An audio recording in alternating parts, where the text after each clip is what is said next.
Well, we have to give credit to Michael Yon yet again because he called it months ago when he said that the United States would close the Strait of Hormuz.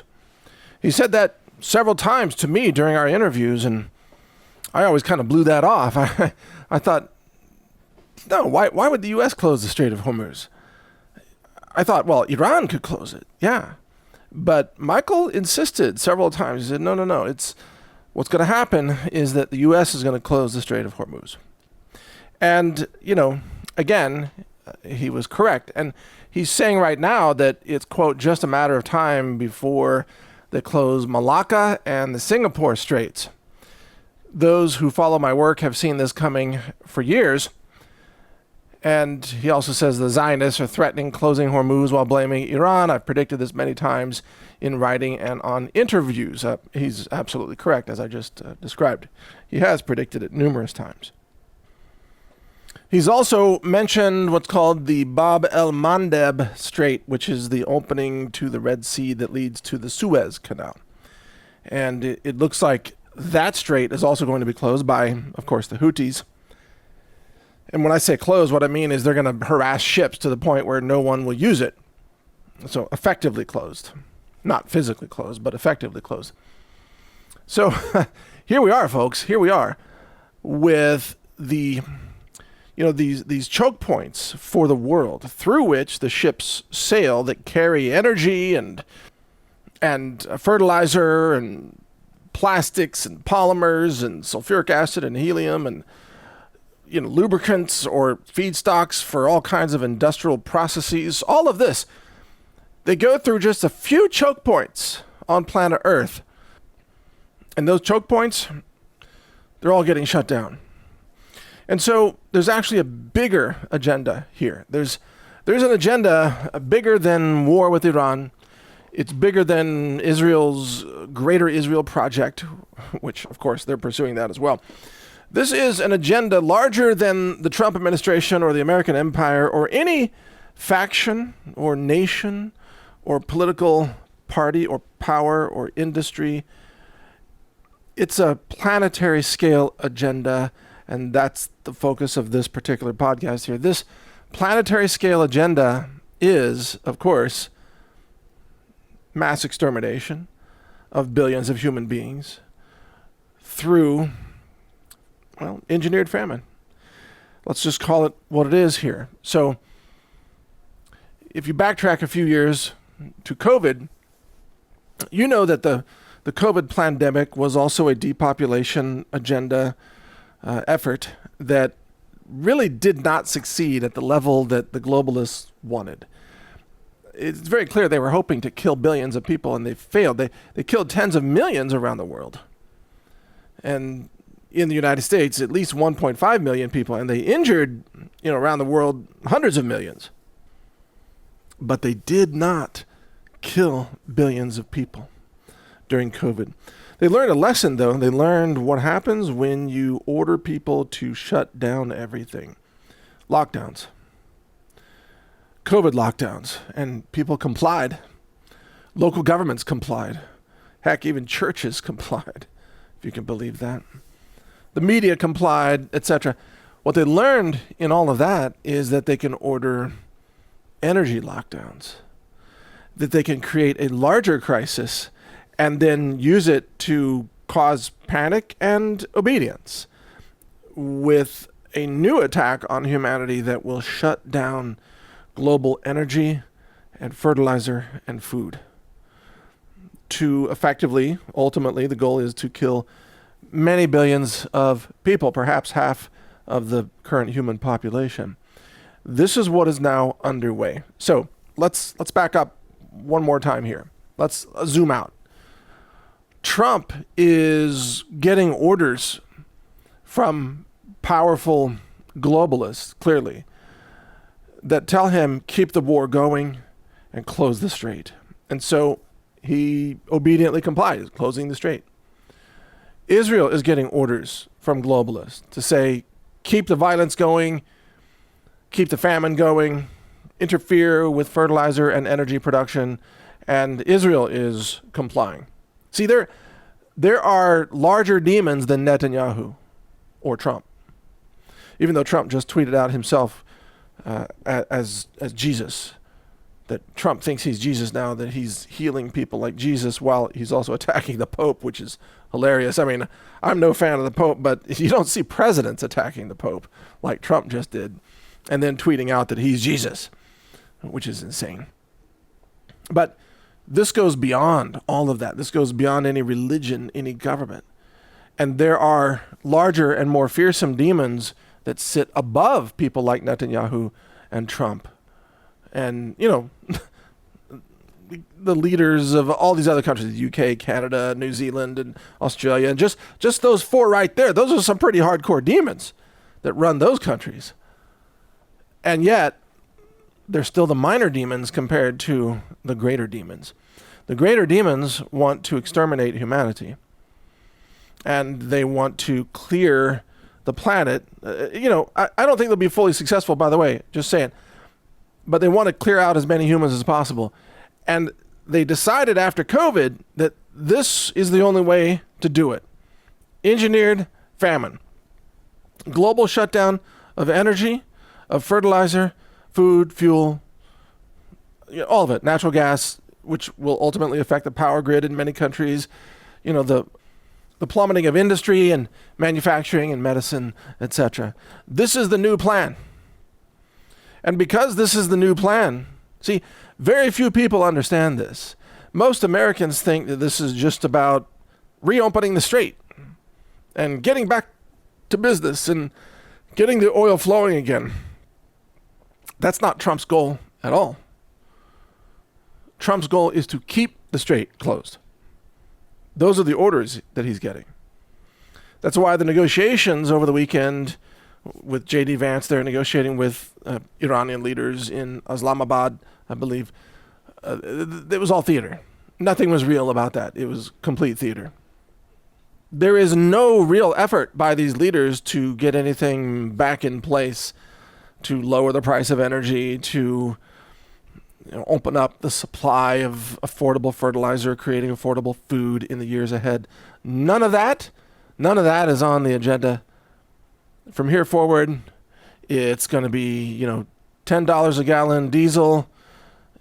Oil is going to go to $200 a barrel or higher. Fertilizer will be incredibly scarce. Food will be very expensive and scarce. Grocery store shelves will go increasingly empty. I'm not saying that they will be fully empty. And especially in America, you won't really notice this probably until later in the year, because we already have sort of the crops from last year that are providing the wheat and the corn and the soy and the rice and everything that's made into all the products that people buy right now. So you have to fast forward at least one growing season and maybe two to start really feeling the famine. Masako, it's wonderful to have you joining us. And of course, Michael doing one of our updates. Michael, we haven't done one for a few weeks and so much has happened in the world. So much is changing so quickly. What's happened in the last few weeks? It's been boring. Well, there's been a little bit of a war going on, a bit of a crazy dude dressing up as Jesus, a number of things going on. But I just found that a very sobering start from Mike Adams of Health Ranger. He quotes you at the beginning saying it was Michael Yon years ago who called the fact that the Strait of Hormuz would be shut. And his prediction is it's going to be shut long term. So let's begin there. What is happening? By us and by the United States / Israel. I mean, the prediction was that we would be the ones doing it, blaming Iran, which seemed extremely crazy and improbable until about 48 hours ago. And then, because we understand what they're doing. Masako and I study this 7 days a week, years on end. So we can, it looks different to us than it looks to the average analyst, That was an incredible call to say that America would do it. And you didn't even know at that stage that there would be a Trump at the helm. But probably, many people are saying, would this have been any better with the other side? I say no. They're all cut from the same cloth, these politicians, aren't they? They're the uni party, and they are delivering the orders from above. They are delivering them down to the people. Are we right there? Oh, yeah. I mean, actually, Masako should be doing the talking because she knows the subject as well or better than I do. I would really like that, Masako, just to set up the scene so people can really understand. This is from much bigger players who are operating above Trump. As Michael has often said to me, Masako, Trump will come and he will go. He's just a puppet for something much bigger. So can you set the scene there so people can understand this discussion is going to be about the bigger level? Michael mentioned me recently that the wording, strategy and grand strategy, it's very important to not just analyze the puppets, the players, but we need to see what they're actually doing. And they are depopulating us to control the world. That's the basic line, what they're doing. And then all the tactics comes in. And that's how Michael constantly get those predictions correct. So that's I think, important, I think, learning that I'm get from him. It's incredible that they want to cut down the world population. I think people are slowly starting to come to terms, Masako, with the fact that the COVID pandemic, the COVID con, was all about depopulation, because everybody I know here in New Zealand is going to multiple funerals now, and people who are dying prematurely. You mean lately? Yeah, there are a lot of funerals happening here. A lot. It's really worrying. And still New Zealanders are normalizing it. A 31-year-old young man died in his bed, and they all at the funeral said, oh, he had a drink problem. This is crazy. 31-year-olds did not die of heart attacks while they slept, even when they drank heavily. And many New Zealanders used to drink heavily in the 80s and 90s. They didn't die in my generation at 31, and people are normalizing it here. But there is something much darker. Maybe Michael, take us further into that. What is this? The bigger agenda is reduce the people, reduce us. Right. And they don't hide it. I mean, that's how Masako and I predicted Nord Stream and Masako, would be closed, in Groningen and Gasfield, which is, I mention that often because when we were saying that we thought Groningen, Gasfield, and Nord Stream would be stopped, that sounded as crazy as the idea that the United States/Israel would close the Strait of Hormuz and blame it on Iran. That sounds straight up insane just a week ago to say the United States would close it. Just 72 hours ago, it sounded crazy. But we've been saying it for a long time because we know what they're doing. And that's how we predicted that Darien Gap would become important and that Panama would suddenly be. Masako and I spent a lot of time in Panama. Masako actually opened or closed one of the locks. We got up in the control tower and they let her. Would you close it or open it? I was there. I videotaped it. I should know. You opened it. She opened.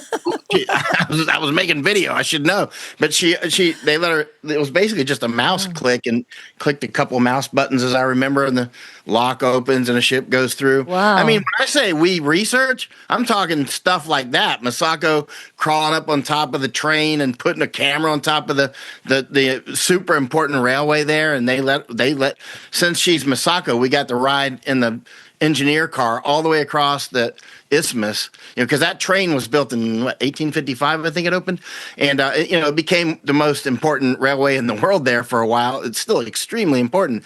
And so when we've researched these things, I'm talking about Masako, her magic. We end up in the control tower and we end up in the engineer car of the train and all the stuff. I mean, going through the canal on boats multiple times, helicoptering over it, down in the Darien Gap, many, many times. So we have a good feel for Panama at that point, right?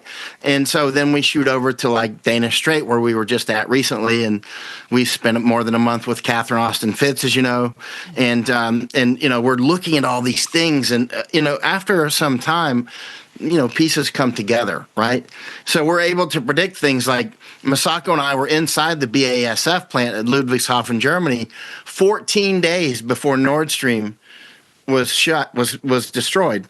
And we were in there taking a tour of this giant plant. This is where they first started making. Actually, I've got the books right there from Fritz Haber somewhere up on the shelf. Fritz Haber was the German chemist who came up with the idea that you could take natural gas and make, nitrogenous explosives and fertilizers, right? And so they started that, and he came up with that idea, and he published it in about 1903 in a thermodynamics book. But anyway, you get up to 1914, and they start doing the Haber-Bosch process. Bosch was another German chemist. He's the one that took it industrial. So they started that Haber-Bosch process at the BASF plant at Ludwigshafen, Germany in 1914, the same year the Panama Canal opens, right? And so, what I'm getting to is we went there, and because we're like, yeah, they're trying to cause famine. So what would we do if we were trying to cause famine? We would take out BASF, we'd take out Nord Stream, we'd take out Groningen, we'd close Hormuz, we'd close the Bosphorus, we'd close Panama Canal, we'd knock out these fertilizer plants, we would release screwworms back in the United States, which we successfully predicted, and now those are a problem. A long list of things, of predictions, and I'm not sure if we missed any, actually. Have we had any strikeouts? The famines haven't come yet, but you don't have to be polite. Did we get something wrong? Because we're very cautious when we open our mouths. We're very cautious, right? Like, we don't make a shotgun predictions like, 100 things and pick the ones we were right at. We're like snipers. We're like Nord Stream. BASF is not closed yet, but I think BASF is a prime target for sabotage. And I think, and I put that on X just yesterday, actually, or maybe after I did that interview last night at 2 a.m. I really think that BASF, I think the Strait of Malacca and the Singapore Strait are really on the list. And Thailand, I think, will be ripped apart. This is all part of a larger plan. What about Singapore, Masako? And maybe I could bring you in here to talk about Cuba. Why is Donald Trump saying he wants to go after Cuba? What's the strategic importance there as well? Cuba, but I've got a map of the old Cuban railways. I think it's in the other library room here, but it's like from 1837, I think it was. And they had a really developed railway system even way back then. I mean, you know what I mean? It wasn't like just a few rail lines. It was a proper rail system. Anyway, Cuba. Actually, let's look south of Cuba.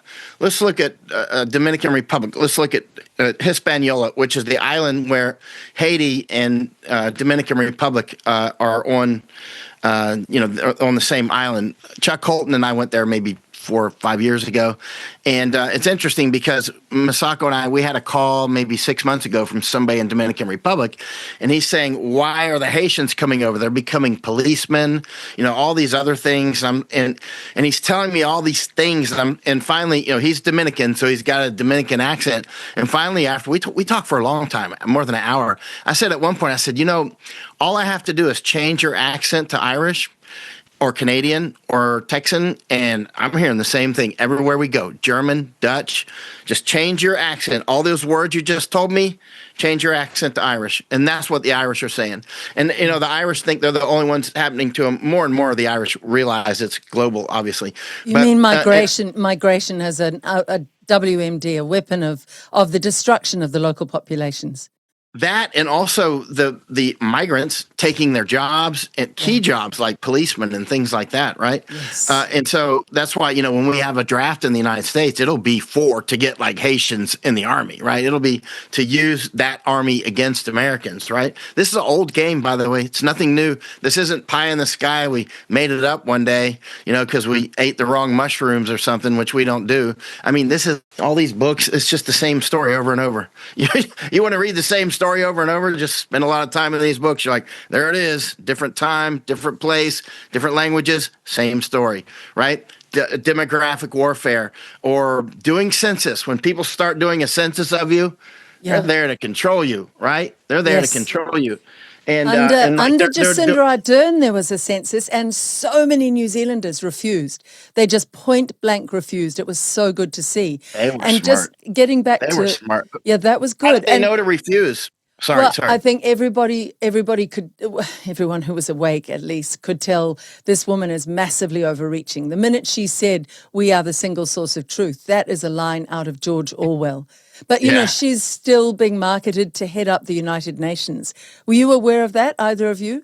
They want Jacinda Ardern to head up the United Nations, and they market her books.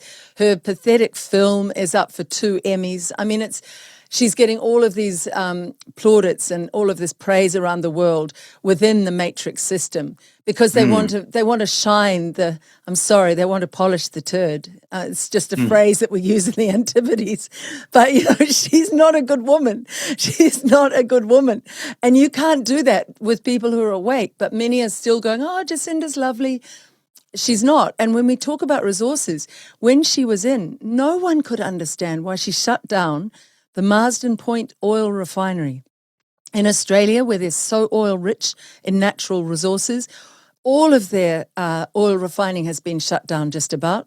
So what they're doing to us is we're very isolated, and they've shut down our ability to provide oil from our seas, from the ground. They've shut it down by shutting down the refineries. Nobody could understand why Ardern did that. But when I listen to you both, I think, wow, Ardern was well in with the globalist plans. Because, Masako, this is all globalist stuff, isn't it? This is the globalist plan for the world. They want the few having everything and most of us having nothing, and hopefully they want us dying off early. That's it in the crudest form, isn't it, Masako? Yes, I totally agree with you. And in Japan, unfortunately, not so many people who say they have woken up don't realize this grand strategy part. So right now, our prime minister in Japan is Sanae Takaichi. She's the first female prime minister. And there are still discussion between the ones who woke up and the ones who are still supporting the dominant conservative party. Let's say why you are attacking prime minister, you are benefiting CCP and so on. And in Japan, like you said about oil refinery closed in Australia, it's in Japan, for example, it's not the oil facility, but in Japan, among the conservatives, there has been a strong, long history of discussion about amending our constitution. Maybe Japanese, not so many foreign people know about the situation in Japan, but we have what's called Article 9, which prohibits us to choose war to protect. We are not supposed to have a military. Yes. So that's a hangover from World War II, Masako, is it? Yes. You are well aware, but maybe the audience might not know. So we still have that, and long time since after the World War II, many conservatives have been discussing we should be truly independent. So we need to amend this constitution so that we have a right to protect ourselves. Yes. And it sounds very good discussion, and I'm totally for it. But now what's happening is that this argument is also hijacked by this globalist plan. Meaning the situation has changed. So now Japan needs to be a puppet and a tool to be a soldier for the globalist. So now this conservative discussion has been hijacked, and globalists want to reform Japan to be able to fight strongly.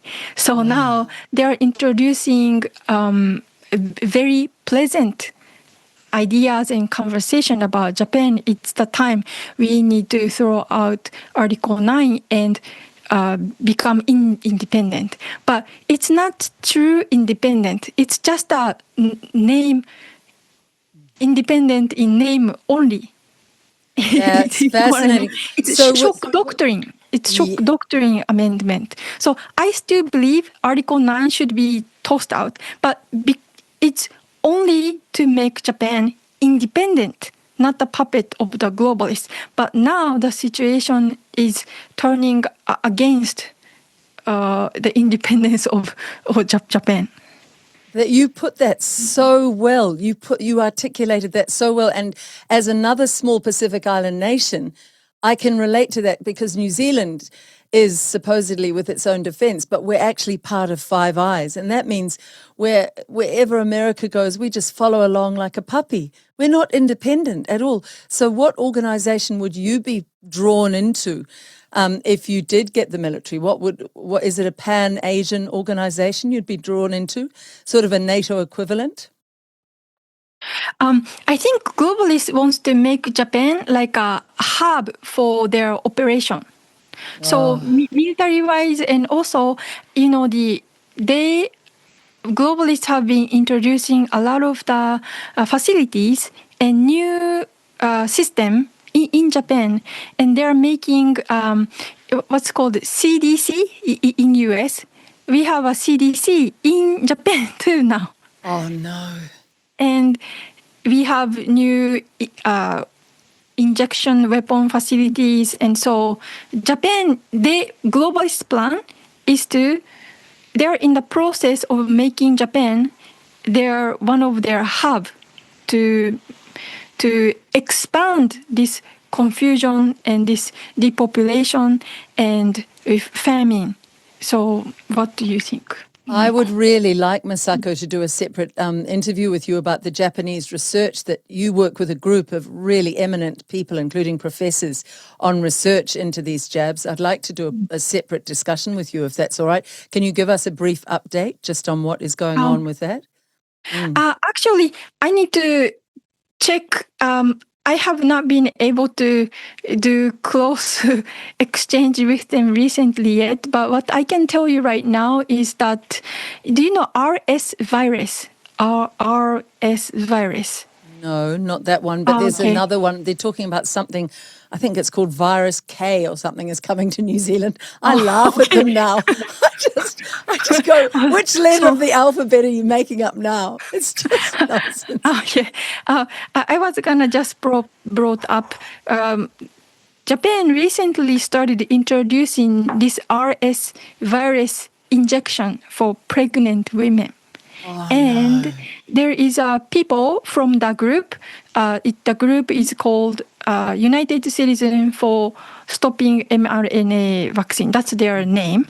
They some of the key scientists who belong to this organization is strongly advocating that it is very dangerous. And actually, I forgot the exact week, but pregnancy has the weeks, and earlier Japanese government recommend pregnant women early stage to get RS virus injection for pregnant women, and there are studies that the child actually women who had this experienced miscarriage. There are data, but Japanese government hide it, and then they just introduced for early stage pregnant women. So that's the situation in Japan now. So it's not, they are not stopping. They are progressing this poisoning. That is horrendous. And a recent German Pfizer whistleblower has put out data that shows that in the early days when they were testing this mRNA product that they put out to the world, the results for pregnant women were absolutely devastatingly awful. So they know this is all tying in again to the population being reduced intentionally, isn't it, Michael? It's just coming back to a very dark agenda by a relatively few people. The fact that it's in every country, Michael, feels overwhelming, because what Masako's saying there about Japan could be New Zealand as well. We're all being constantly lied to. How many would you say are part of this group that want to kill the rest of us off? Have you ever done a sort of rough estimate in your mind? Well, it's something we talk about often. What would be the core, actually? The core the real nucleus of the people would be almost certainly very small. And then you'll have the outer, one time I infiltrated a cult in California, and I actually was able to look at how they graded their cult, let's say, or how they sorted out the cult. So there was the inner core. They didn't call it cult. There was like the inner core, and then there was the outer core, and then there was what they called the periphery, and then there was another word for the, like, prospects or whatever. But when you look at these sorts, and like when you're making an unconventional war, actually when you're making unconventional warfare, on the pie chart, you'll have a very small, who are the committed, very small part of the pie chart. That's the full timers, right? That are really the core running it, right? And then you'll have what's called the support, which is the biggest part of the pie chart, the support and the auxiliary, right? And then you have underground and that sort of thing. But what I'm getting to is the core is always very small. It's always a sliver. It'll be a sliver of people. And then there'll be a lot of people that think they're in the club. But one thing that I've said on quite a lot of interviews is, if you work as a high executive in a place like BlackRock or wherever, at some big bank at BIS or whatever, and you got the jab and nobody told you not to do it, nobody knocked on your door and said, hey, don't do it, you're one of us, then you're not one of them. Then there's no seat for you on their dark ark, right? There's no seat. If you're part of a royal family, or if you're part of some billionaire class and you think you're in the middle of the universe and all this stuff, but nobody told you not to take it, but they encouraged you to take it, they're coming for you and for your family to take your stuff. And if you're a billionaire or a king or a queen, you're even more of a target. If you're it's not like a lot of the people that think they're in the club. Look at Scott Adams. I mean, he would be a low-level guy, of course. Scott Adams, a Dilbert guy, he's dead now, right? He blocked me actually when he was still alive. But he was cartoonist. Pushing. Yes. He clearly thought he was part of the club. He was an ego-driven guy, right? And then he pushed the jab and all these different things, and he was pushing dope all the time. And I'm like, that guy is just an operator, whether he knows it or not. He can be a knowing or an unwitting. He can be witting or unwitting. I don't know if it was which one it was, but he was an operator, and he's dead now, right? And so, I mean, it's like right out of a movie almost. And don't do it or you will die. No, I won't. I know what I'm doing. I'm so smart. And you're dead, right? I mean, there's a lot. This is why you notice none of them hump our leg anymore, because they know that we're not going to respond to it. Yeah.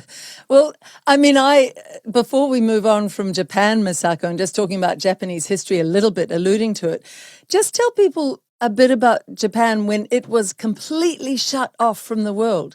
I envy Japan that period of its history, because I want to get New Zealand back to that. It was amazing, wasn't it? There was a period in Japanese history where it was fully isolationist. Can you tell us when was that? That was about the 1700s, 1800s? Yes, 1800s. Yes. Edo era. Until 1854, right? Yes, the Commodore Perry came from U.S. Right. with black ships, and Japan woke up. We gotta catch up to the world, and we open to the world. Was that a good thing? You have to ask that now, because boy, to be isolated. If only we had a few countries that were still like that. If Japan was still like that, it'd have the world's population banging its doors down, saying, "I want to get away from the mad West," because Bhutan.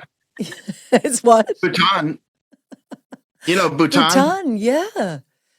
I went up there actually, but they're trying to get outside investors now. I went up to Bhutan, looked around quite a bit. I liked Bhutan. I wish we were up there now. I want to take Masako at some point. But I tell you what, when you land in that airport, it's plenty exciting. When you come to that airport, man, people were screaming on the airplane when we landed. Really? I mean, really screaming, yeah. Because of the winds. Because of the winds. No, it was just like the aircraft took maybe those people, those flight simulators, at home as toys, go in your flight simulator and land in Bhutan.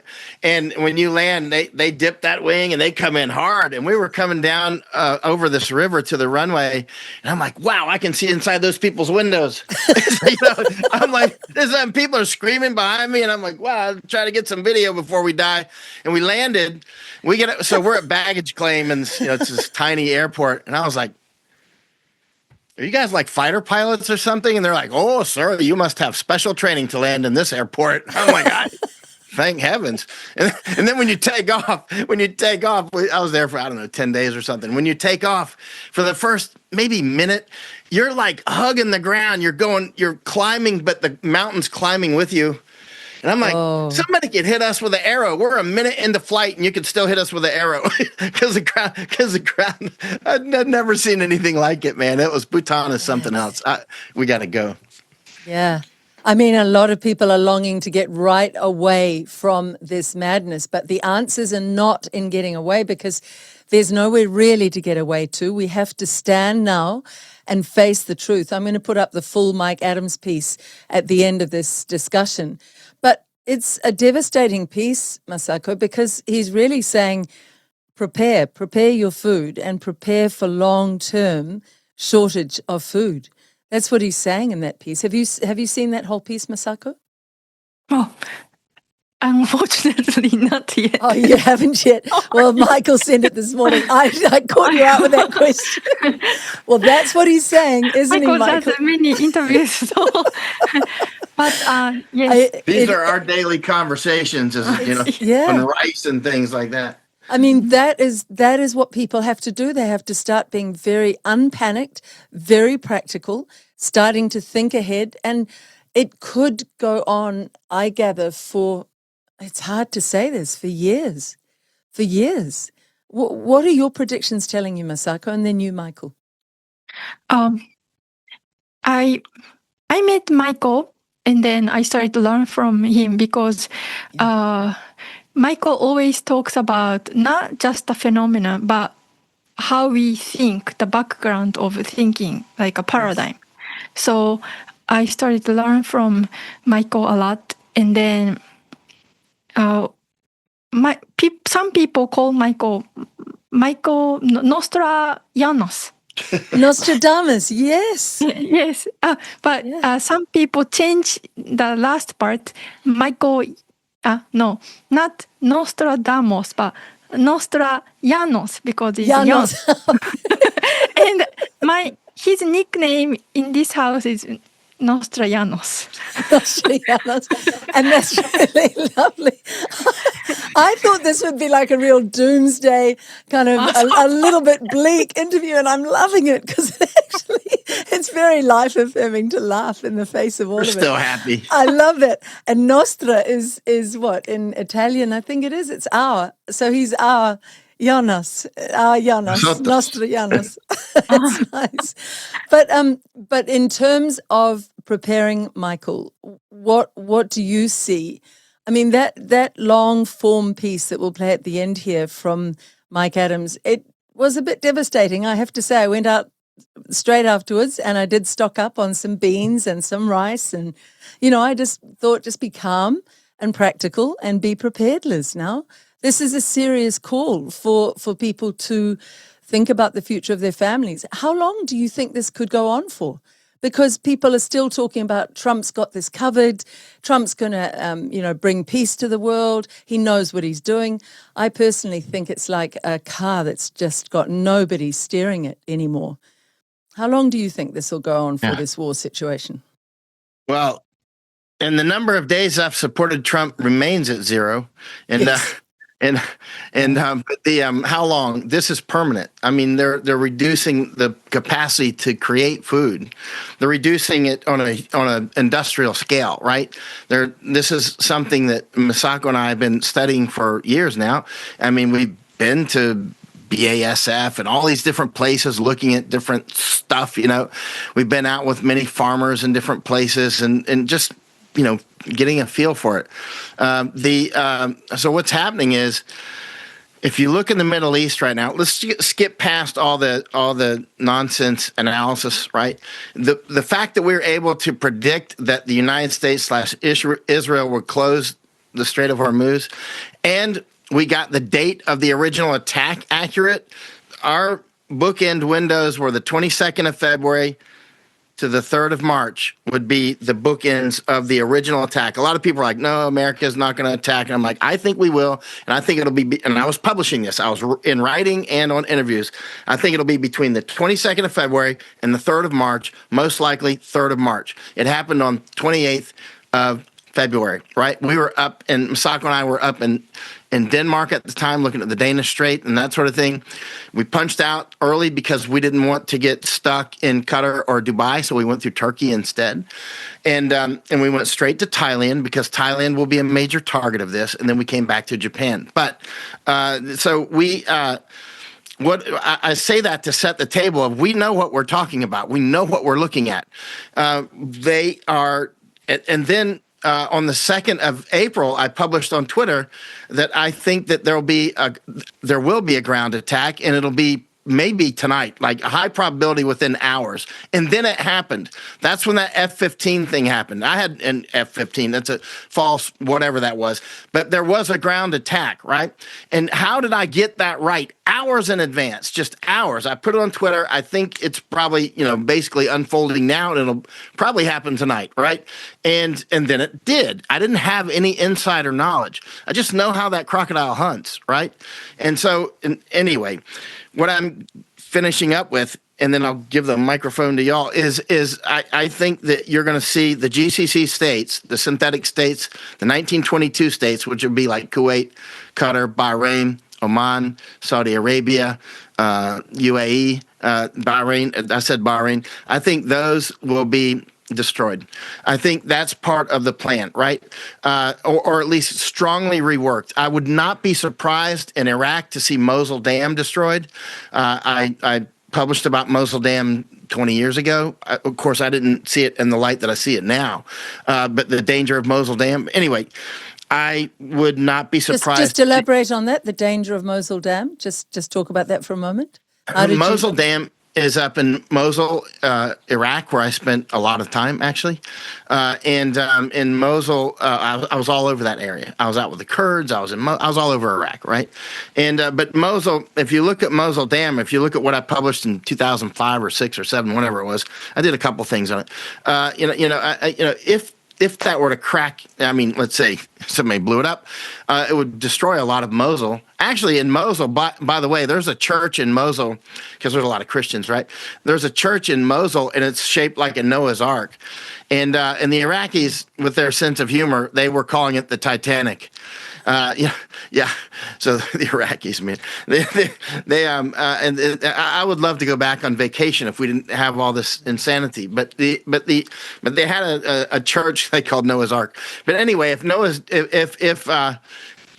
Mosul Dam breaks, that Noah's Ark is probably gone, but a lot of Mosul will be gone. I found a long time ago, and I published it, I think, an engineering survey of what happens if there's a catastrophic failure of Mosul Dam when the water is really high. It's going to wipe out, and it shows you how deep, like the base we were on would be way underwater, right? And Fob Merez was the name of it. And a lot of the downstream villages and towns would be flooded, and all the way down to Baghdad. But now beyond that, looking beyond that, okay, you got the initial flood, but then they lose electricity, obviously, and also the ability to control that river is part of how they were able to produce more food in like Diyala province and that sort of thing. So it would affect your ability to produce food. Now, there is a corridor, an energy corridor that has been a dream for, actually, the trade corridor has been there for many centuries, but it's a corridor that goes through Turkey and through Iraq, and it comes out. Iraq's got a little spit of land where it contacts the Persian Gulf, right, between Kuwait and Iran. I've been there. In fact, I was out on those two oil platforms with they're called ABOT and KOT.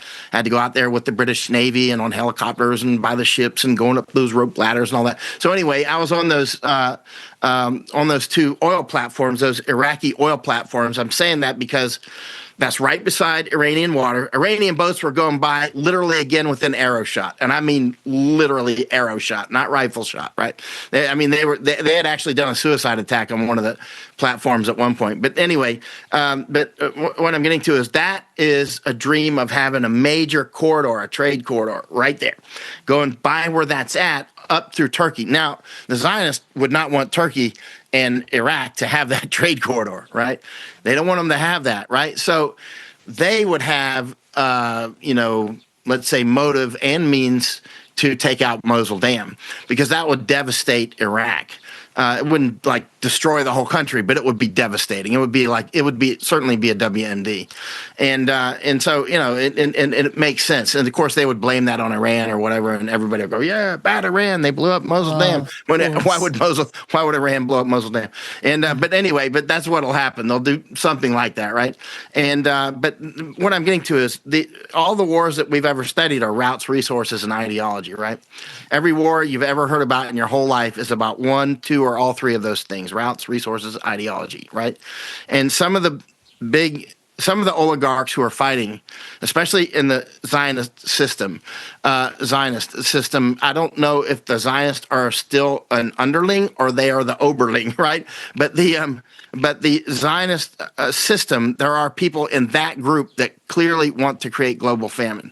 They clearly want to depopulate. Clearly, it's super obvious. They say it with their mouths, they put it in writing, and they do it with their actions. That's the people who took out Nord Stream. That's the people who, with legal, with all these, global warming and all this stuff, getting people to dance to these information wars. Right? This is a very comprehensive game that's being played, like going after the Amish people, that sort of thing. It's all part of either directly or derivative of their reduction of population, right? It's a huge, very complex, massive jungle of things that's going on, like music warfare is part of it, intoxicants warfare like cannabis and alcohol that you talked about. These are all part of it. And so, but what we see now is they're going for direct attack on food supply, so they're literally taking out the energy supply that they will not even be able to restart some of those fields. They're just going to be dead fields, right? They're just going to be dead. So some of these fields that you take out, or if you take out BASF as a chemical company in Ludwigshafen, Germany, it's dead for, I don't know, decades maybe. I don't know. And I mean, because when you talk with and you read about the things they publish, and when we took our tour there, you can't just turn it off. It's like turning off a living body. You can't just turn it off. Once you turn it off, it's dead. I mean, they're like, if our plant goes down, we'll probably have explosions. It'll be out of control. There's things that have to run. You can't turn this thing off. You can't just turn it off and if it does go off for some terrible reason, we can't just restart it. I mean, there'll probably be explosions and chemical spills and all sorts of things, right? And so we have people that are clearly doing this. They don't care, like attacking the nuclear facility over in Iran. They don't care if there's radiation. They don't care if there's a radiation spill. They don't care at all. These people are doing a population reduction, and they're not going to be in that area. They don't care. And keep in mind, those countries, let's talk about several synthetic countries real quick. Panama. We created Panama in 1903 so we could create the Panama Canal, right? Yeah. United States made that. Then you've got the synthetic countries, the GCC countries. The 1922 countries, were the Percy Cox drew those borders, right? Just say what GCC stands for. That's the Gulf Cooperation Council, right? Oh, yes. So that's the Kuwait. That's Kuwait and Oman and Saudi Arabia and Bahrain and UAE and I missed one or two. Anyway, it's those, right? Yeah. I've been to all of them. Well, actually, I have not been to Saudi Arabia. But the point is those are the countries, right? And those are synthetic. Those were created because the British were trying to control that region for routes and resources, right? So those were not really countries. Like we've got some of the old maps, and those countries just 120 years ago, well, before 1922, that you won't see Qatar on the maps. You won't see Saudi Arabia. It was called Felix. It was called Arabia Felix, which I've got a book on Arabia Felix here. Happy Arabia was that Saudi Arabia area. They called it Happy Arabia, right? Arabia Felix. They even have coins, Arabia Felix coins and stuff. I mean, so that's what it was called in the old books and old maps, Arabia Felix. And so the what I'm getting to is UAE and all this. The British came in and they're like, yeah, we got to get control of this because otherwise it's a bunch of tribes fighting each other, Bedouins doing Bedouin stuff and all this. So they're like, hey, you're a strong man. We'll give you our naval and army support. You just keep this port safe. You know what I mean? And your life will be lickety-split great, right? You know what I mean? You'll make a lot of money and you'll be the king, right?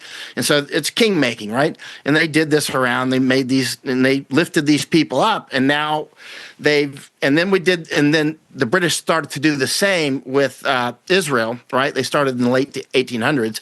And then in 1948, we sort of took the baton from the British. In 1948, the synthetic country of Israel was formed, right? And that's a synthetic country about routes and resources. It's not about a homeland for Jews. That's a total psyop. And at this point, their Zionist overlords clearly are getting tired of the Israelis because they're clearly targeting them too. They were targeted with real jabs. They're targeted with cannabis heavily. They're heavily targeted with LGBTQ crap and all that stuff, right? And they're being blown up. They're being blown up in Tel Aviv because of Netanyahu's policies. They use them because they are useless idiots, right? Just like so the Israelis are being used to genocide Gaza. Now when the Zionists take out Israel, and I know a lot of people will say, you don't know what you're talking about. What do you mean Zionists will take out Israel? That's because they're at a lower level of understanding of what's going on. At a higher level, that 1% of 1% are like, exactly, right? They see it. They see the man behind the curtain. That guy will take out Israel, right? That guy will use the Israelis the same way that they were used to get there to begin with to take out the Palestinians. They're still finishing up the Palestinians, and then they're going to finish up you, right? And because they don't want the Israelis there. They don't want the Orthodox Jews there. They don't want any of those people there. They just want their small subset of people that will, a much smaller group of people that will not include any Semites. You know, all these people that are always throwing the anti-Semite term, they often have, bluer eyes than yours and greener eyes than mine, right?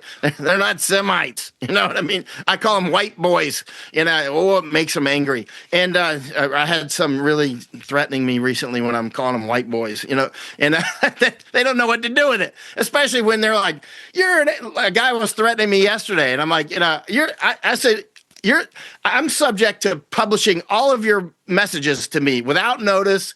You have no expectation of privacy writing anything to me like this, right? I'll put it online. I've done it before. Yes. I'll do it in a second, right? You know what I mean? And, it's like, and I just did it recently with one up in Canada. I just did it recently with this fund manager up in Canada. He's threatening me to turn me into a secret police. I told you about that before, right? He's threatening to turn me into the DHS, anyway, whatever. And so for what? For saying I don't agree with Israel, right? So what I'm getting to is he's a useful idiot. He's just an idiot. He has no ship. He has no, those guys that are doing that on the lower level, they're not part of the higher level. They're not that.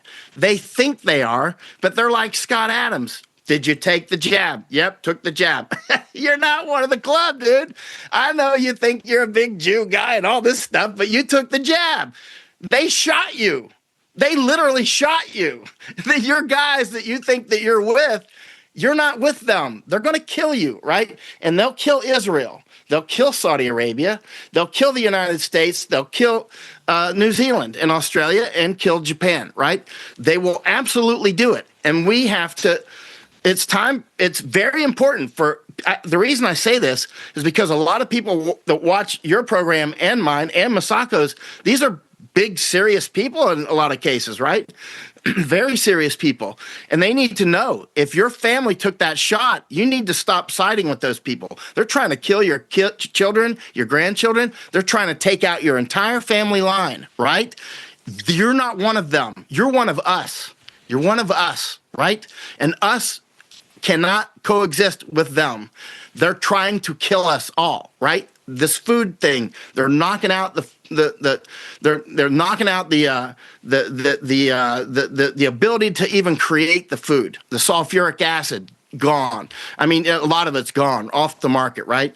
The nitrogenous fertilizers, we can't even produce them in the amounts that are needed now to sustain this population, right? By the time we get to end of 2027, I'll be very surprised if there aren't significant famines. Very surprised. By the time of the end of 2027. Right? And then at that point, it would probably grow significantly more in 2028 because these slow famines like this is a slow famine, right? The quick famines, like Masako found, I don't know, a few years ago, 503 famines in the last 1,500 years in Japan, right? But how many was that? It just froze for a moment. 103 famines. 503. 503.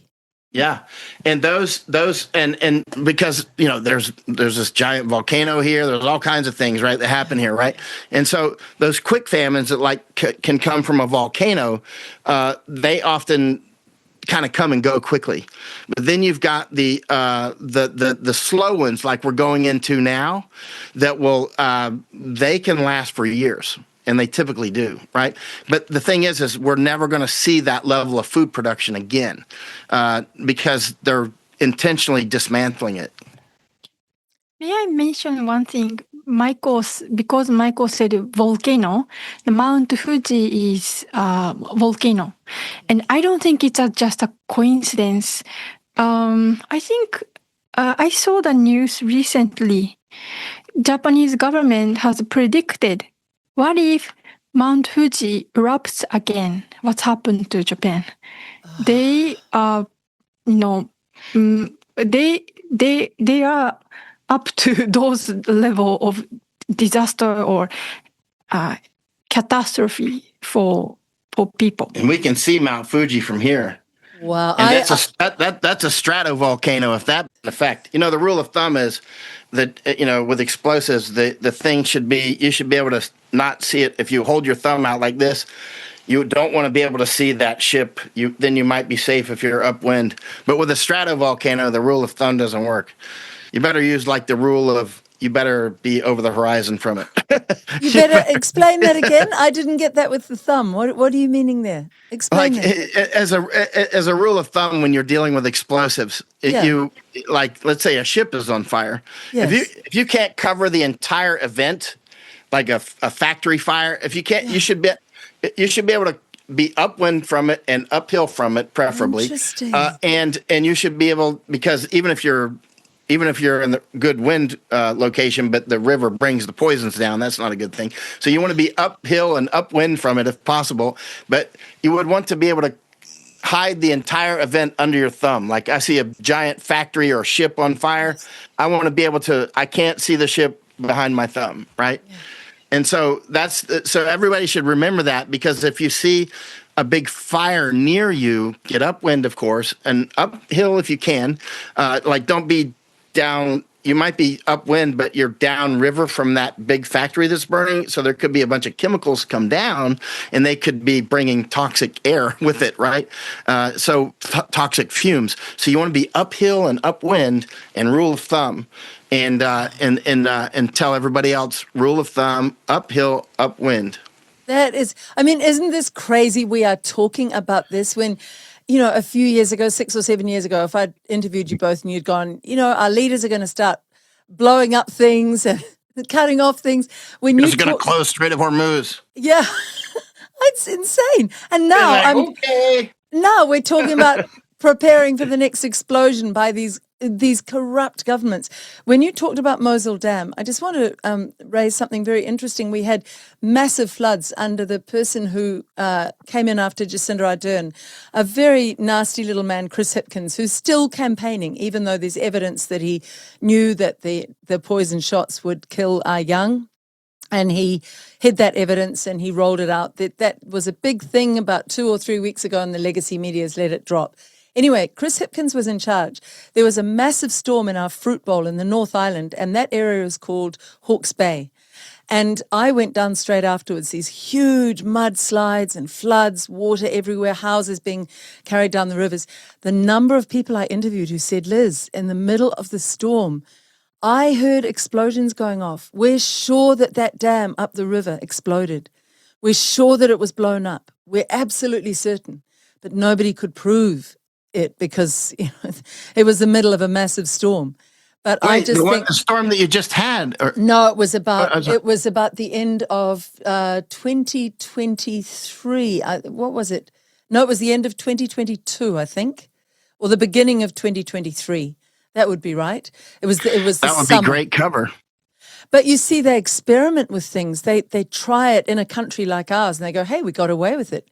We blew up a dam, and the rivers flooded down at pace, and there was huge rain. Yes, sure, but there was something that has never actually been fully investigated about the Hawke's Bay floods in New Zealand." Really interesting that you say that, because I've been suspicious of what happened in 2005 with New Orleans with the Katrina. I'm suspicious of that, and it's just in the back of my mind. I got no evidence. It's just something ain't right. Yeah, I was something's in not right. Time. It was when I got back to America. I'm like, this doesn't feel right. I don't know. I don't know. Something's wrong with that.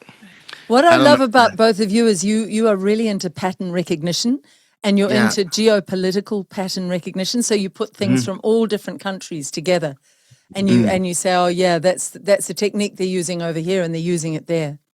Yeah, that Mosul dam really, and that really rang alarm bells for me as well, Michael. So the ASF factory, that is all about fertilizers, isn't it? So we're looking at a world that cannot. You should take that. Yeah, if you could take it, Masako. More than fertilizers, though. Yeah, that cannot provide the fertilizers that the farmers will need.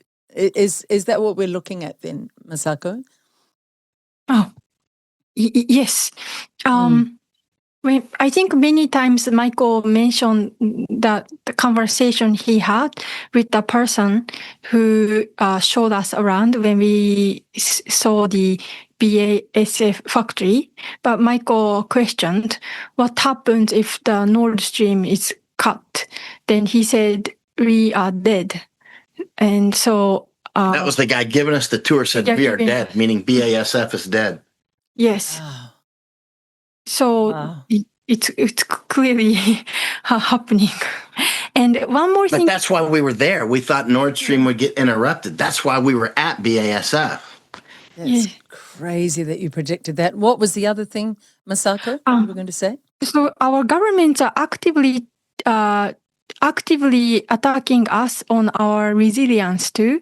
And because many people have woken up, and some people might think, oh, I should buy a farmland and start like on gardening or start learning how to farm. Our friend, he recently tried to buy he's not a farmer, but he was trying to buy a farmland in Japan. And he found a very nice place, so he was gonna do the contract. But then he found out that in Japan there is a regulation that if you are not a farmer, meaning if you work 120 days a year as a farmer, then you are not eligible to buy farmland. So he couldn't buy it. So like, even if you wake up and you want to do something, you want to create your own food, but you cannot because you cannot buy the land. So this is very, our government is trying to starve us. It's super clear. And this really story made me even more clearer. And it's funny you say this because I was talking to someone this morning who wants to collect farmers' stories, and she wants me to help her collate them and get them out. And she was saying the stories, they take farmers one by one and they give them a really hard time with ridiculous regulations that cost them, like one of the stories, the farmer was going to have to put his whole house up to try to fight what the bureaucrats were doing to him in court. It was going to cost him at least 100,000 even on legal aid, and he needs more money than that to fight them. So they exhaust them, they bankrupt them. They end up getting them off the land as broken farmers. This is happening around the world as well. This is purposeful. Sure. Yeah. Actually, Catherine Austin Fitz and her Solari team could help you out with that, I think, in Europe. Like, they know a lot of farmers. We've talked with quite a few ourselves, but like they look at this quite closely. Oh, good. Well, I might link the woman who wants to collate the stories up with Catherine. That's brilliant. So just on the small, let's go down to the micro level, which is what Trump is. He feels like he's running the show, but he's a micro part of the whole picture. Round about the last 24 hours, I think, Michael, 10,000 troops are moving in there, apparently. 12 ships are there. They are threatening that the Americans are now closing the Strait of Hormuz. But the Iranians have a really good sense of humor. They said, apparently one of the embassies said, this is not social media, President Trump. You can't, what was it? You can't, this is not social media. You cannot block someone who blocks you. The Iranians are laughing at Trump. Like, we've already blocked you from the Strait of Hormuz. What do you mean you're blocking us? But this is just looking more and more like Trump wanting to look like the biggest rooster in the barnyard, isn't it? Yeah, but keep in mind, he's an actor. He's in there because he was raised to do that, right? Yeah. I mean, his whole aura was built over years and years, with the "you're fired" stuff, made his name known, that he would eventually run for president. They were signaling that a long time ago when he was young, right? And so how they'll do this is they'll raise up a bunch of people and they'll build the background for all of them. And as time goes on, they'll replace one and another. Yeah, they'll end up being, okay, Trump will be from this generation. He'll be the president. Clinton's must have been Hillary must have been pretty upset she wasn't the chosen one, right? But I mean, but the point is that he is just a leaf on a tree. He's not the forest. He'll come and go, and he will not affect the larger picture, because if not him, it'll be somebody else, because again, he was selected for that job. Again, and Newt Gingrich called me up. I've mentioned this to you before, about 2000, and I don't know, before the first election, so more than 10 years ago. He called me up trying to get support for Trump. I'm like, I'm not going to vote for a Clinton, obviously, but you got to have somebody better. But actually, at that point, I didn't understand the game as well as I do now, because now I've had more than 10 more years to study it and travel around. And once you get queued up to it, like, this is really, really off here, like way off. And now we travel the world looking at this, and now it becomes pretty crystal clear. Well, especially when you rewind your memories. You rewind the tapes in your memories, and you're like, oh, now that all makes sense. These different things that we've seen. Let's jump over then to geopolitically, jump over to Ireland. I sent you some material on Ireland because in our group chat, Sasha Lachapova was saying, we're hearing nothing about Ireland in America. And that really surprised me, Michael, because so many Americans have lineage back to Ireland. But the Irish people are standing up. They've sent in the stormtroopers, and that didn't intimidate them. More and more people are turning out really angry at what the government's doing. But do you know, I spoke to Andrew Bridgen to get his take on it. He said a lot of the current party will swap over to the party on the other side, and then there'll be a changing of the guards at the top, and then they'll carry on. They'll still all be globalists. There is a chance of that. That's what you say happens in every country, isn't it? They just trick us. We've got an election in November this year in New Zealand.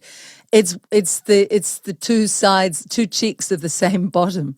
That's what they are. They are no different from that. Okay, I'm going to start using that. I never heard that one before.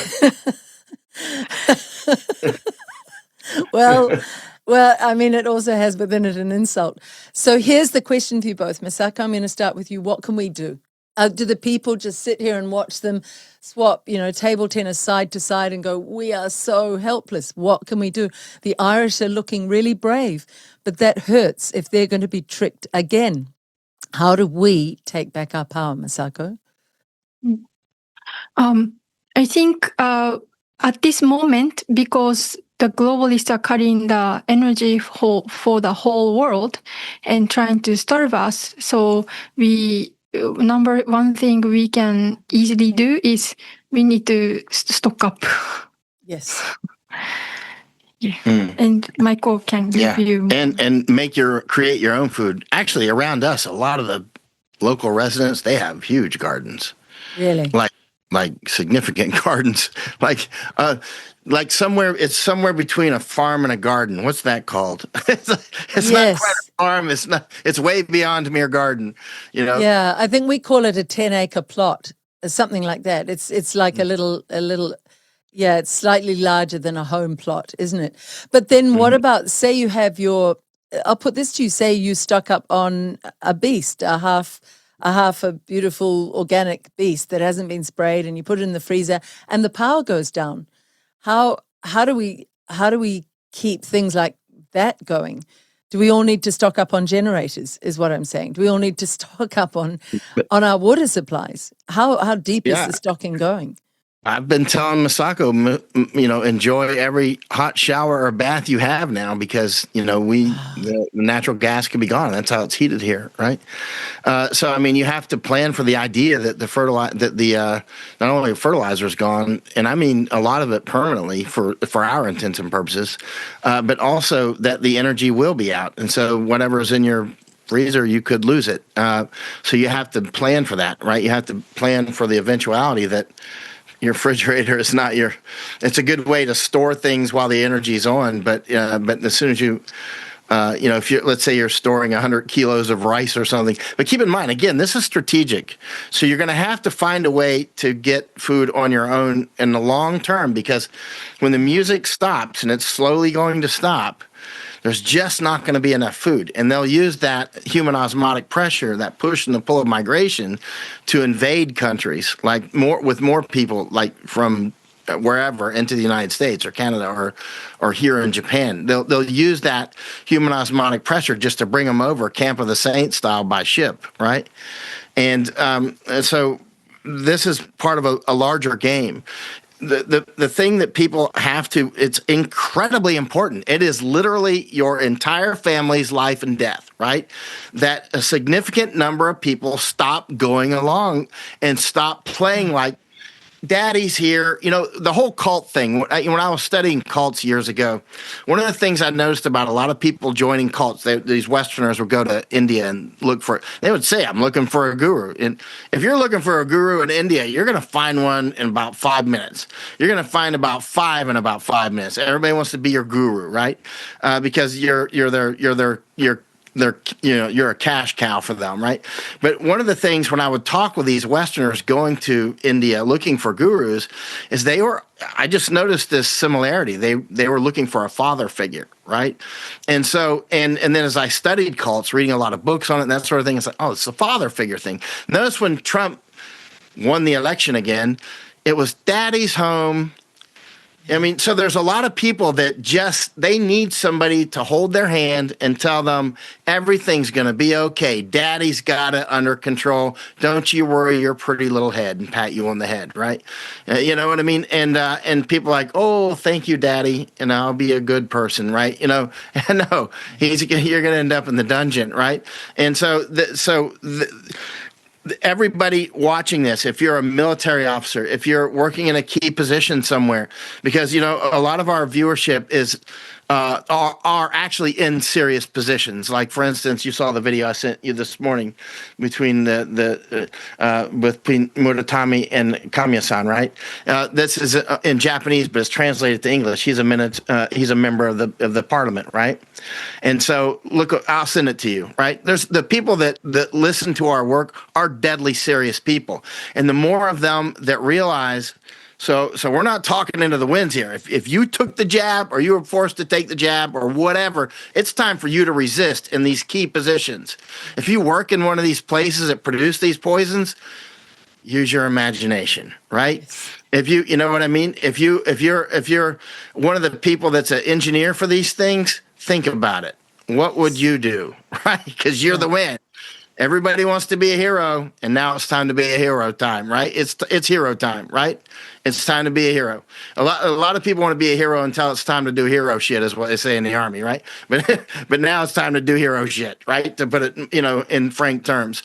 And it's time to actually either do actions or not do actions that get in their way, right? Do things or don't do things that get in their way. Masako, I wanted to go to you on that. You know, as the women of the world, I mean, I have lost a girlfriend over this war because she's adamant that this war is all about saving the women of Iran. And so I've been gently and respectfully saying, I really care about women as well, but I can tell you this war is not about the women, and that war will not save the women, and that is a piece of propaganda to try to distract us and try to divide us and push us against each other, arguing about things like this instead of looking at what's really going on. Have you come across any of that I said to her, how can a woman who is responsible for birthing life, women are meant to bring life to the world, and we should not be advocating for bombing. I'm sorry, we just should not be advocating for bombing. It's very, very clear to me, and I can't understand how they've propagandized so many women on this Iranian situation. Have you had any of that in your circle? I don't have any women friend who is pushing for like a protect women ideology. Yeah. But maybe like people like those your friend who is trapped in this women ideology. Or I think everybody has a story that drives them, and I think those story resonates according to their situation or personal life or upbringing or their life stage. And when one of the things Michael taught me about how to see the world is it's very important to study about the myth. So one of the book he recommended to buy, I bought it but I haven't read it, sorry. But it's a book titled Hero with 1,000 Faces. Joseph Campbell.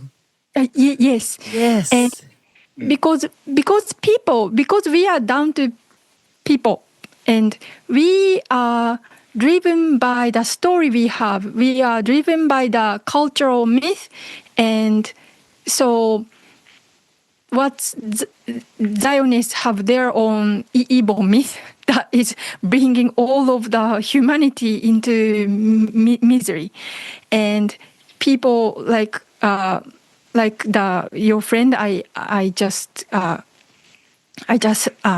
imagine she has maybe maybe this is just my imagination, but people like a feminist or who wants to like women is, I think she herself needs to be protected. So she maybe those women tends to incline to all the men are oppressive towards women, so women need to be protected. I think it's a project. It projects what's in them.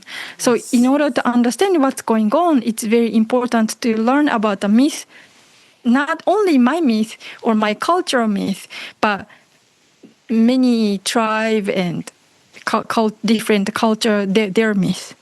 So the globalists are very good at using our myth and our story within ourselves to drive us. That's why, Michael, I think this understanding connects to this saying, the only cult you never see is the one you're in. Yes. Because you're in that myth. And that what motivates you the most, that will move you the most. So in order to be released by that trap of the myth, I don't think myth is all bad, but I'm saying the case of trapped in the propaganda is the case where we are used those myths within ourselves or story within ourselves is used by those propaganda. That's part of the mind manipulation, I think. So for me, in order to understand what's really going on in the world, to acknowledge the grand strategy is the key point is the understanding of the myth. Yes.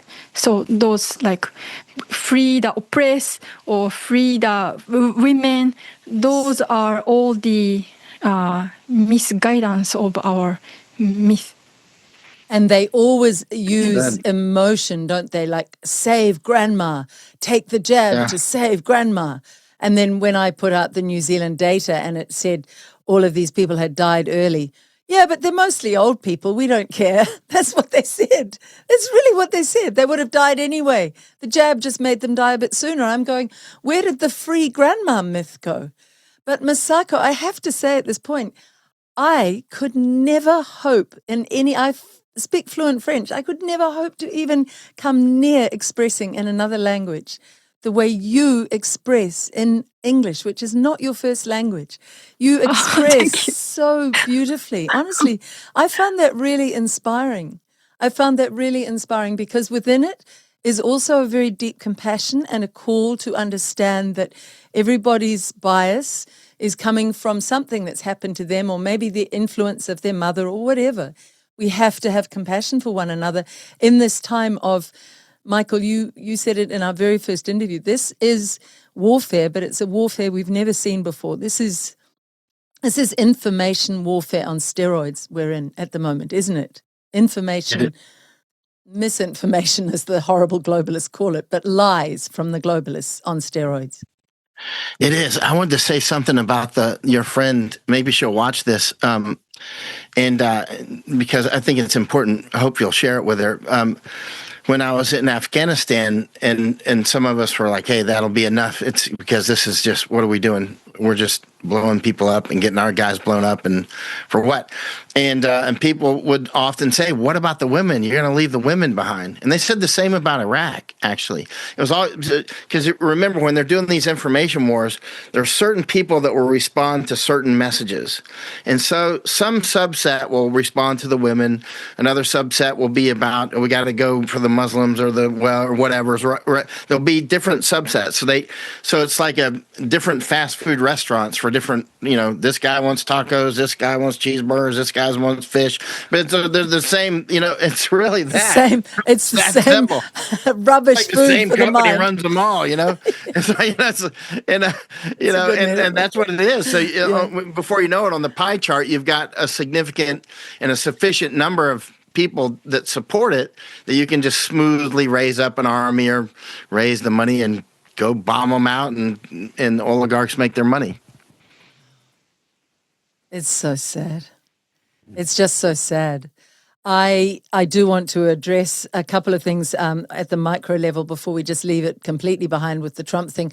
Where did you stand on his Jesus impersonation tweet? What was that trying to do? Is he just trying to confuse people? Is he trying to test how far he can take his trickery? And what's the purpose of that within this? I always think of the story of two different kinds of ants that normally would get on fine in a jar.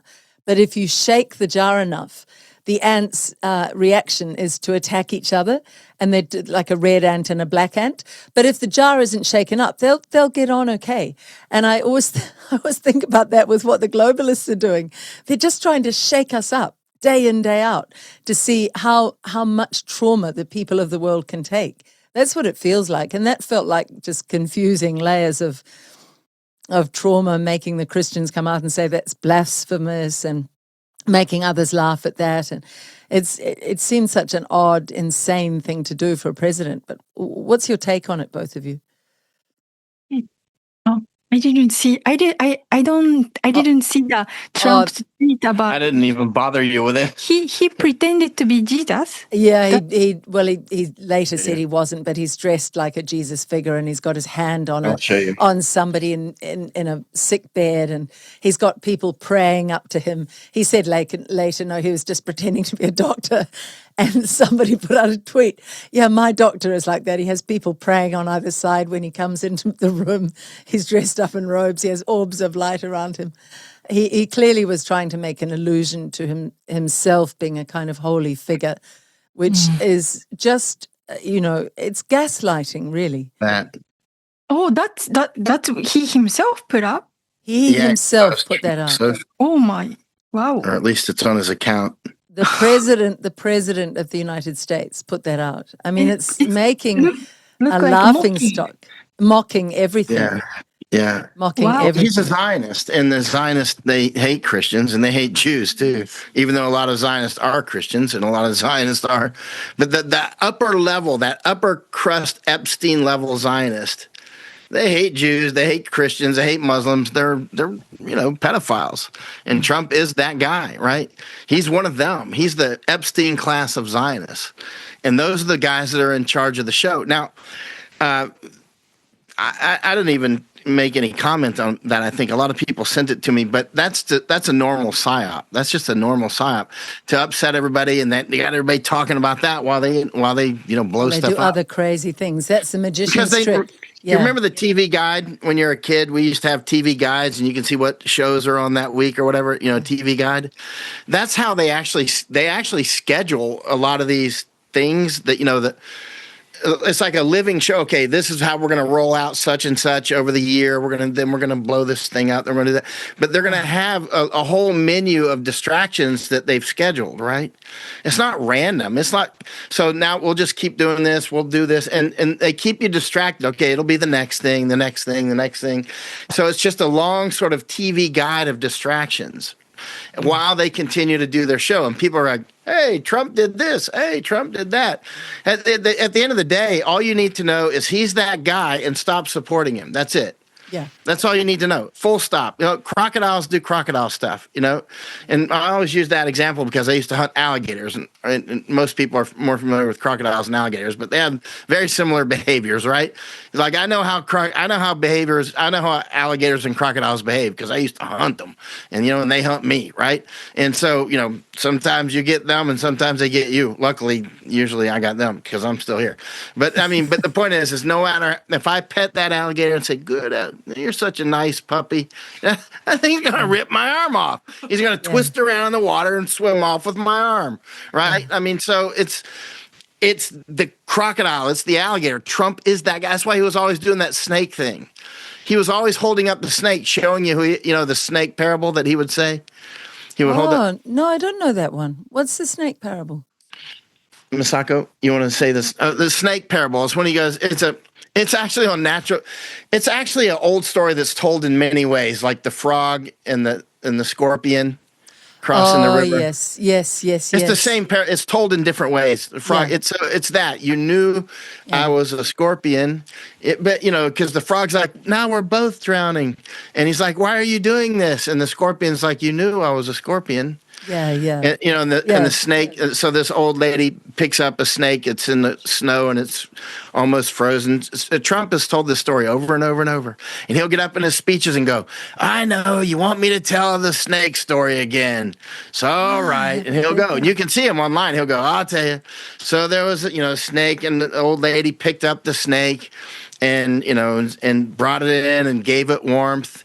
And then the snake warmed up, and at some point it bites the lady on the cheek, and then the old lady's dying. She goes, "Why did you bite me? I brought you in and gave you, And he goes, "You knew I was a snake when you picked me up." Trump is telling you who he is. He's saying he's a snake. He's saying it loud and clear. That snake gave her a vicious bite. Take me in, O tender woman. Take me in, for heaven's sake. Take me in, O tender woman, sighed the vicious snake. I saved you, cried the woman, and you've bit me. Heavens, why? You know your bite is poisonous, and now I'm going to die. Oh, shut up, silly woman, said the reptile with a grin. You knew damn well I was a snake before you took me in. Does that make sense to anybody? Does that make any sense?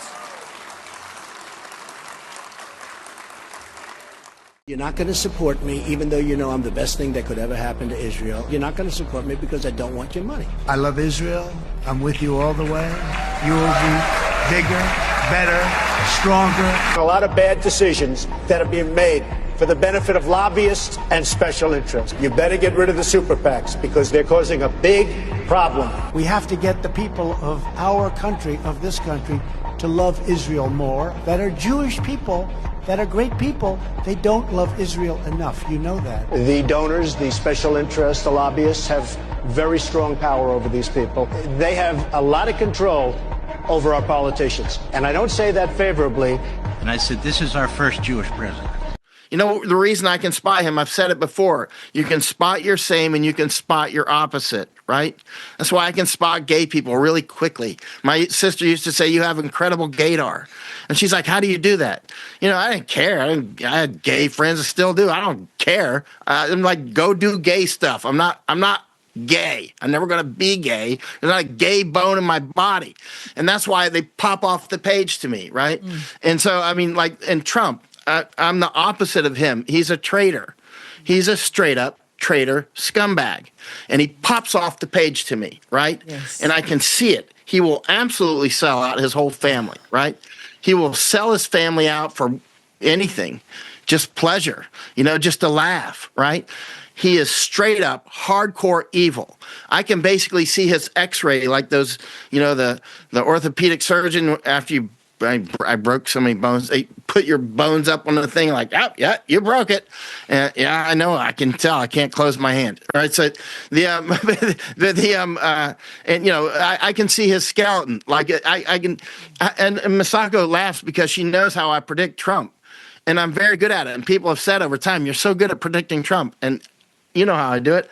I just say, what would I do? And I pick the opposite, and that's what he does. He does exactly the opposite of what I would do, right? He's a straight up hardcore traitor, right? And so this parable of the snake is the parable of a traitor. Is the parable also of the nature of that thing. Just stick with the nature of that thing. Now, every day I'm getting a lot of messages now about people including today, from people that used to be angry with me because I fought Trump for more than a decade. And now they're like, they see it. And I said, listen, it was always before you. Just, it's okay. It's done now. But in the future, look at the nature of that thing. This is titanium, right? Titanium is going to be titanium. This is copper, right? I got these for teaching tools, actually. This is copper. Copper's going to be copper. It's not going to be titanium, right? You know, and you know, cotton's not going to be titanium, right? It's 1 kilo of titanium, right? I got this as a teaching tool. But what I'm getting to is when you look at a traitor, that thing will always be a traitor. He's a coward. All cowards are traitors. I've never seen a coward that's not a natural-born traitor, right? And so you've got to have. And so he's a coward. I can see that. I'm like, you know, he's never going to be titanium. He ain't that guy. Right? He's going to sell out for money. He's going to sell out for ego. He doesn't have any ideology. He's just he's an ego and he's easy to trap in coercion, right? He's easy. That's why he's a perfect guy for that job. All you have to do is have the budget, and he's there. And he's a coward, so if he does something they don't like, they'll just threaten him. And he'll be like, "Whoa, yeah, I don't want to. I'd rather be president than not be here." You know what I mean? You know, and because his bosses, he knows they'll smoke him, right? So I mean, just stick with the nature of that thing. You have to call things what they are, not what you want them to be. This is all like Plato level stuff. This isn't anything new. This is something those old philosophers were talking about 2,000 years ago. Call things by their name. You would think, Michael, that the adoration and the here's daddy and we can trust Trump and he's going to save us, which many of us fell for. I have to put my hand up. I thought Trump was better than Kamala Harris, and I went, he's going to be better than Kamala Harris, and he's possibly a good guy. He probably is a good guy. Lots of my friends say he's a good guy. I have looked at him and I haven't looked at him enough. That's how I feel now. I did not study Trump enough. I just went, not Kamala, not Kamala. So I have to put my hand up on that. But I would have thought the crowd turning in large numbers as they are now, I thought there might be some chance he could be turfed out and something better could happen. Are you saying in terms of dynamics, it doesn't matter if all of those who were going, hail Trump, are now going, we hate you, Trump? it's still not going to be enough to change any of this if those supporters turn in vast numbers. Is there any hope there? I think I'm the looking first for thing hope they here. need to do is start financially causing pain to their mechanisms, right? Like, for instance, don't support them in any way whatsoever, right? In no way, not by words, not by actions, not financially, in no way whatsoever. And resist them in all ways, including with words. Never say Trump is better than Kamala. He ain't. He's death, she's death. Obama, they're all the same thing. They're all the same thing. They're no different from each other, right? They're all different poisons, but they are delivered by the same hand. Red pill, blue pill, that's a trick. You're right. I mean, we always say red pill, of course, take the red pill and wake up. But in reality, they both coming from the same guy. We don't even know his name. His name, Morpheus. Okay, Morpheus. Let's see. I was just introduced to him at the door. Hello, come in. Oh, here, take some pills. And this is water. Take my word for it. It's just water. It's like, I'll take the red pill. It's like, come on, man. You're being trained to take some pill. The point is the first thing is stick with fundamentals, stick with basics. What is that thing? And that thing is a traitor. That thing is an insert. And so that thing is not going to be better than any other thing. Resist all of them. It's a false choice to think we had to take him or somebody else. So they give all their money and stuff to him, or they do it through places like TPUSA. I stayed in the same hotel as TPUSA out in Arizona in midterms, right? They're a bunch of drunks, right? I was staying in the hotel with them, and it was the night of the elections, and they were staggering drunk. And I'm like, so this is the big Christians TPUSA. That's all I needed to see. I didn't need to see anything more whatsoever at all. All evidence is presented. That's it. We move on to the next thing. They're drunks, right? This is a lie. That's a fraud, right?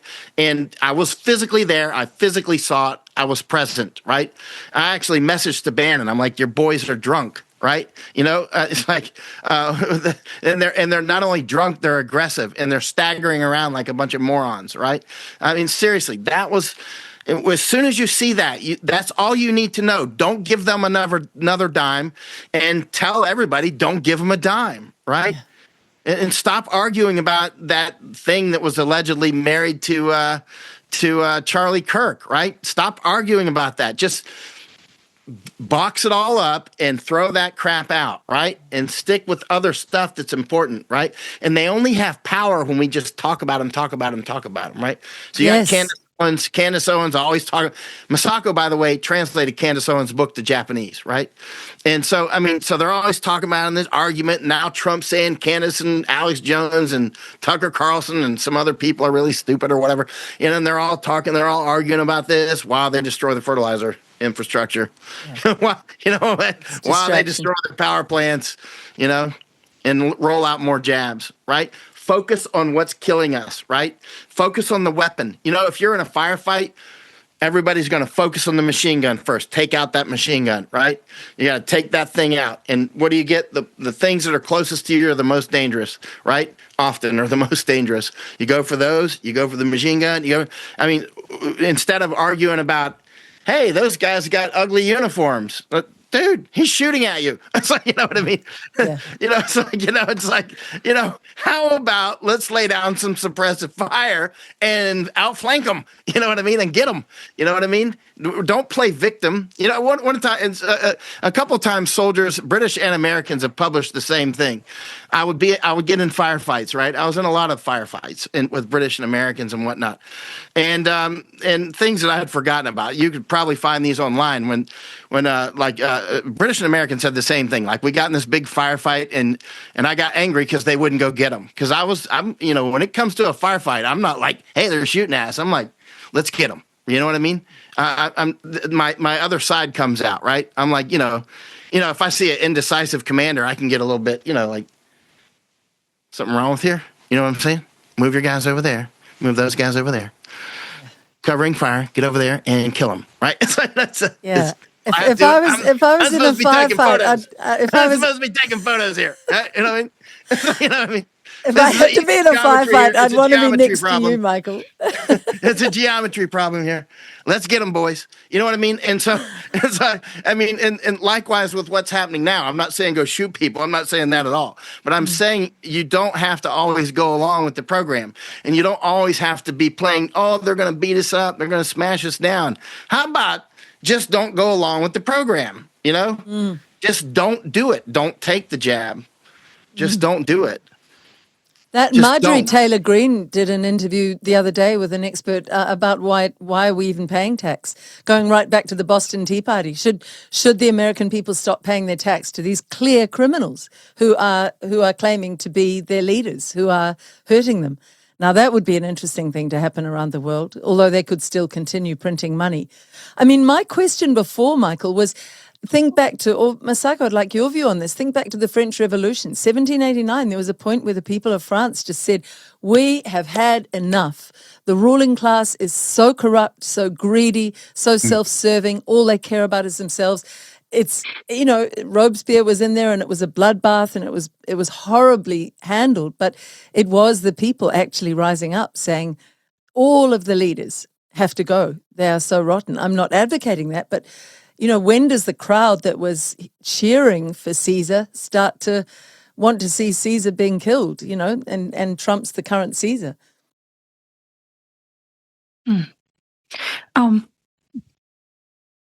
Yes, like Michael was saying, we need to focus on the machine gun. So we need to focus the one who is pulling the string of Trump. And I used to be one of the person who supported Trump. I'm not a voter, but I went to US.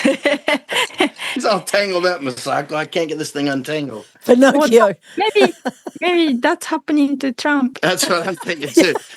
You try to get. That's a good metaphor. YouTube, like, how do you untangle a puppet? And they're like, if your puppet is tangled, that's why you've come here. And I'm like, this should be easy. It's like a Rubik's Cube. I think that is a metaphor for Trump. He's a tangled up puppet. Yeah. He's a neutered puppet. So, yes, I mean, so you were thinking, as I did, you know, and I'm ashamed to say that I did think that, at least we can have a respite with somebody who's not as bad. I'll never use that phrase again, Michael, after what you said. No, we got to just don't go along with them. I mean, they're always giving us that false choice. You know, this is the least of the bad. You know, I would say we're going to jump out of the 101st floor instead of the 100th floor. You know, it's like, I mean, it's the same thing. I mean, we just can't go along with their program. This is the old game that goes on and on and on. We don't have to play it. Just jump off the ride. Well, does it go as far as revolution? Masako, I want to start with you and then see what Michael says. Is revolution what is needed here? I think is my raw question, because how do we overthrow this criminal cabal? Yeah, maybe we stop paying taxes and we don't go along with them, but they continue. They just continue. No matter what is coming up, they continue on with their criminality. Yes, the level of the resistance we need to do is not just voting to another new leader. Yes. And I think the reason why back in 2020 I went to US and I was supporting for the MAGA people, because I thought President Trump was the one who would unite the American people. Yes. Who I think American people at this point is the only people who have actual means to fight against those tyranny, because over the course of history, many of the people in nations in many countries, we actually don't have a means to fight back physically. Like in Japan, we don't have any weapons. And, samurai era, when we opened the country, we opened up the country and then we are trying to catch up to the West. And we learned a lot of the technology and so on. We reformed how our country is run. And part of it was the samurai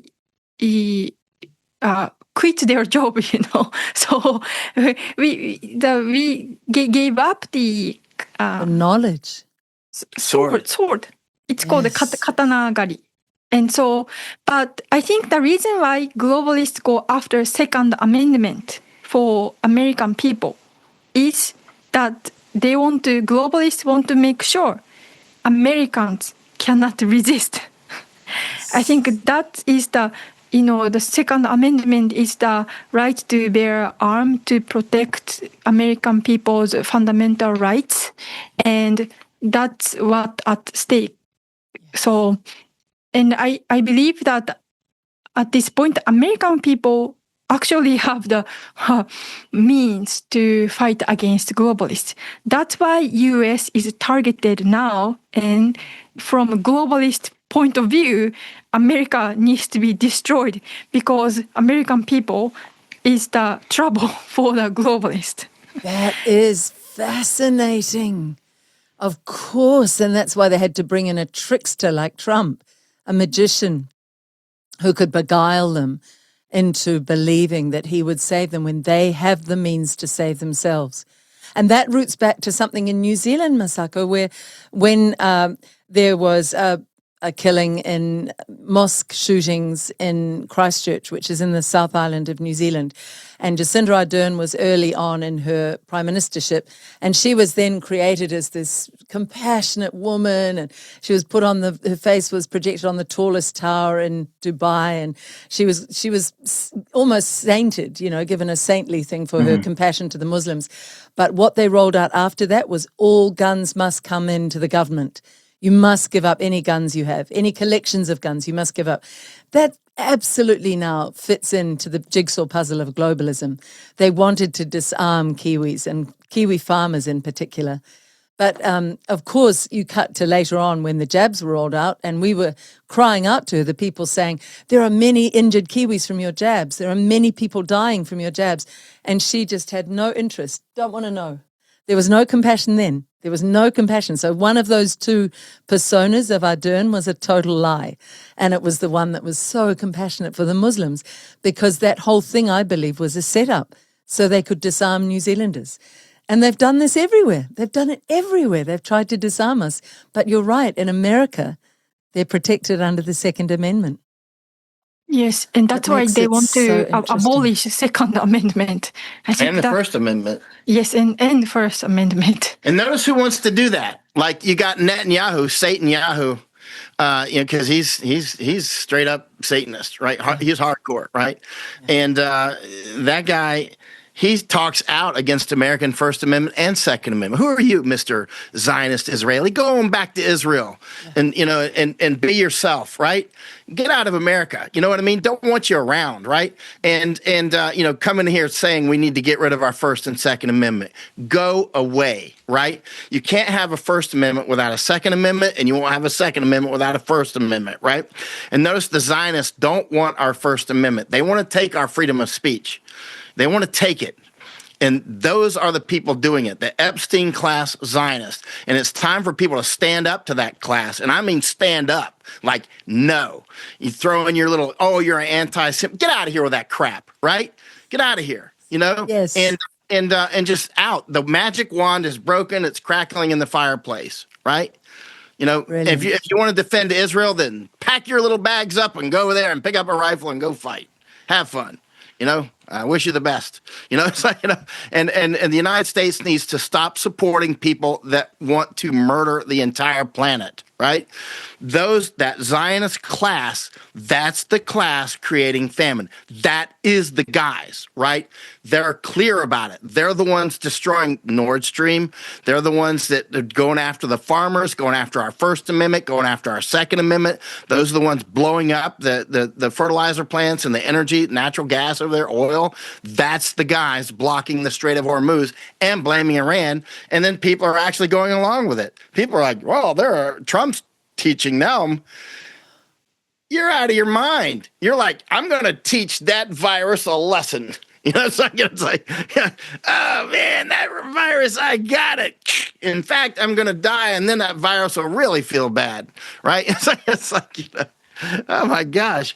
I mean, at some point, you can understand why the Zionists look so down on so many people. You know what I mean? Like why they're so disgusted with the people that they're killing, because the people help them kill them. The people like, here, we'll play some songs and tell you to drink cannabis and go jump off that bridge for us. Okay. You told us to do it. I don't want to, if I don't jump off the bridge, then I'll be an anti-Semite. I don't want to be called that, right? It's like, go, you got to go fight for Israel. Actually, no, we don't. No, we don't. I don't love Israel. In fact, I'm sick of Israel. I'm done with it. I used to support it. I was raised as a Christian Zionist, right? You know what I mean? I was raised in that. It's like, I'm done with it. I grew up and I've seen enough, right? And who's really good at information war? It turns out to be the Persians. Because, they're making us laugh with their information campaign. They're brilliant right? at it. Nobody wants to kill somebody that makes you laugh, right? Yeah. You notice how they're just like mocking. They're mocking the Zionists. And the Zionists, who in their right, anybody that follows and supports the Zionist class, they're trash. They're trashy people. I will not help them in any way whatsoever. If they're supporting Zionists who are pedophiles and involved in all those death jabs, if your car's on fire, I'm going to keep driving, right? I mean, it's that serious. Those people are trying to kill us, and they've already killed many of us. I mean, you're seeing the funerals in New Zealand. We've seen them in other places, right?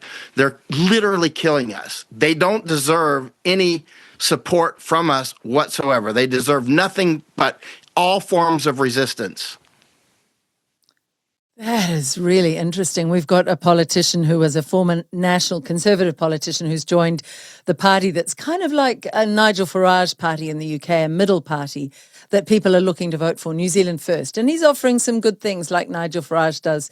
But I can just feel there's betrayal within there as well, because one of these people, Alfred Naro, just did a piece to camera the other day, full on, I am a Zionist. He said 8 times, I'm a Zionist. And I was just face planting. Yeah, I was going, this guy is likely to get in, and we're going to have probably the country opened up for them to come here as they leave Tel Aviv blowing up and leave the Israelis who are suffering, and probably come here and the way they have to Ukraine. We're going, that's probably part of their plan, to really infiltrate a little country like ours. And I think people have to wake up to the truth you just articulated, Michael.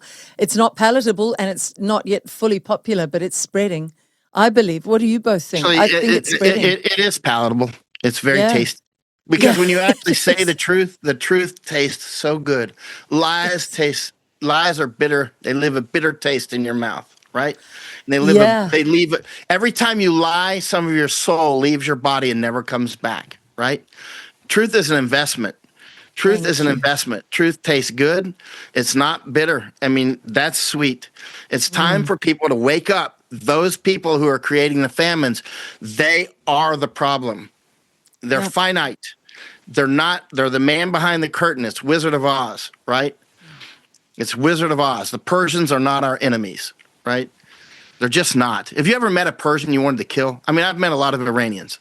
I'm like, why are you telling me I'm supposed to kill these people? I actually like them. You know what I mean?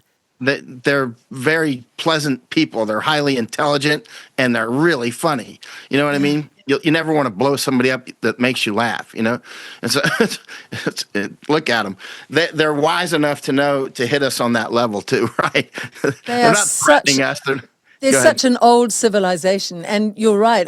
A cousin of mine came over from Australia. She's married to an Iranian psychologist, and we would go to an Iranian restaurant. It was filled with Iranian professors, doctors, lawyers, just highly educated people. You're right, with a dry sense of humor and a big philosophy on the world and on life. And yet that friend Masako, who I told you about, she describes them as the most evil regime ever. And I'm thinking, they're not the people that I met. I'm glad to hear Michael say that. Have you met many Persians, Masako? Have you met many of these? No, personally, I have not met so many people from Iran. That one that we met in the protest up in Tokyo, he messages me all the time. Oh, yeah. He messages me all the time. Yeah. I just What were The you going thing to say? is, notice that the Persians, those who have met many Persians, I've met a lot. If you disagree with them, they don't like threaten to like. They don't call you anti-Persian. You know, No. there's like they just try to. They'll start talking history for the next 3 hours. You know what I mean? Because they love history, so I get along great with that. So they'll just talk history, talk your ear off, and I'm taking notes, you know, and trying to figure out, you know. And so, but I mean, but they won't like insult you. One of the things that the Zionists always do, or they let's say habitually do, is say you're stupid. They Yes. come out and they immediately start attacking you like you're an idiot, you're stupid, you know, and then they Your always arguments do are that. shallow. You know, Yeah, you they don't know what always- you're talking and- about. Yeah. And then anytime they do that, then and also when they see an interview like this, they'll say, "Take me off of your mailing list." Like one of them told me yesterday or the day before, "Take me off of your mailing list." Right? They always demand. I'm like, I didn't put you on the mailing list, and I ain't taking you off of it, Zionist boy, white boy. You know what I mean? It's like if you know, it always starts with you're very stupid. The things you say are wrong. You don't support them. Take me off your email list right now. I'm like, take yourself off and don't message me again, right? Brilliant. And because don't give them anything. Don't be, oh yeah, I'll do your work for you. No, I'm not going to do it. You put yourself on. You take yourself off and have a nice day. Right. Yeah. And I'm not going to back down because, oh gosh, I'm going to lose some Zionist supporters. Go, leave ye. Brilliant. It's like, go to the desert. It's like 40 years. It's like, I don't care. We got a life to live. There's other things going on besides, making you happy in your professional victimhood, That is Anyway. it is sweet. That level of truth is sweet, and it's freedom. It is the taste of freedom, what you've just It's freedom. articulated. It's sweet. That's real freedom. And with it is courage to be true to what your gut is telling you. It's like this. You need to tell them, you will be respectful to me if you want respect from me. You will at all times be respectful to me. If you are Brilliant. not respectful to me, you will not get respect from me. That is the rules, right? Period. Right? Brilliant. You come in here demanding this stuff, you're out. That's it. No second chance. There's other things going on. There's a million things going on in the world. I don't have time for crazy Zionists who are probably on drugs. They do a lot of drugs. I've been around a lot of them.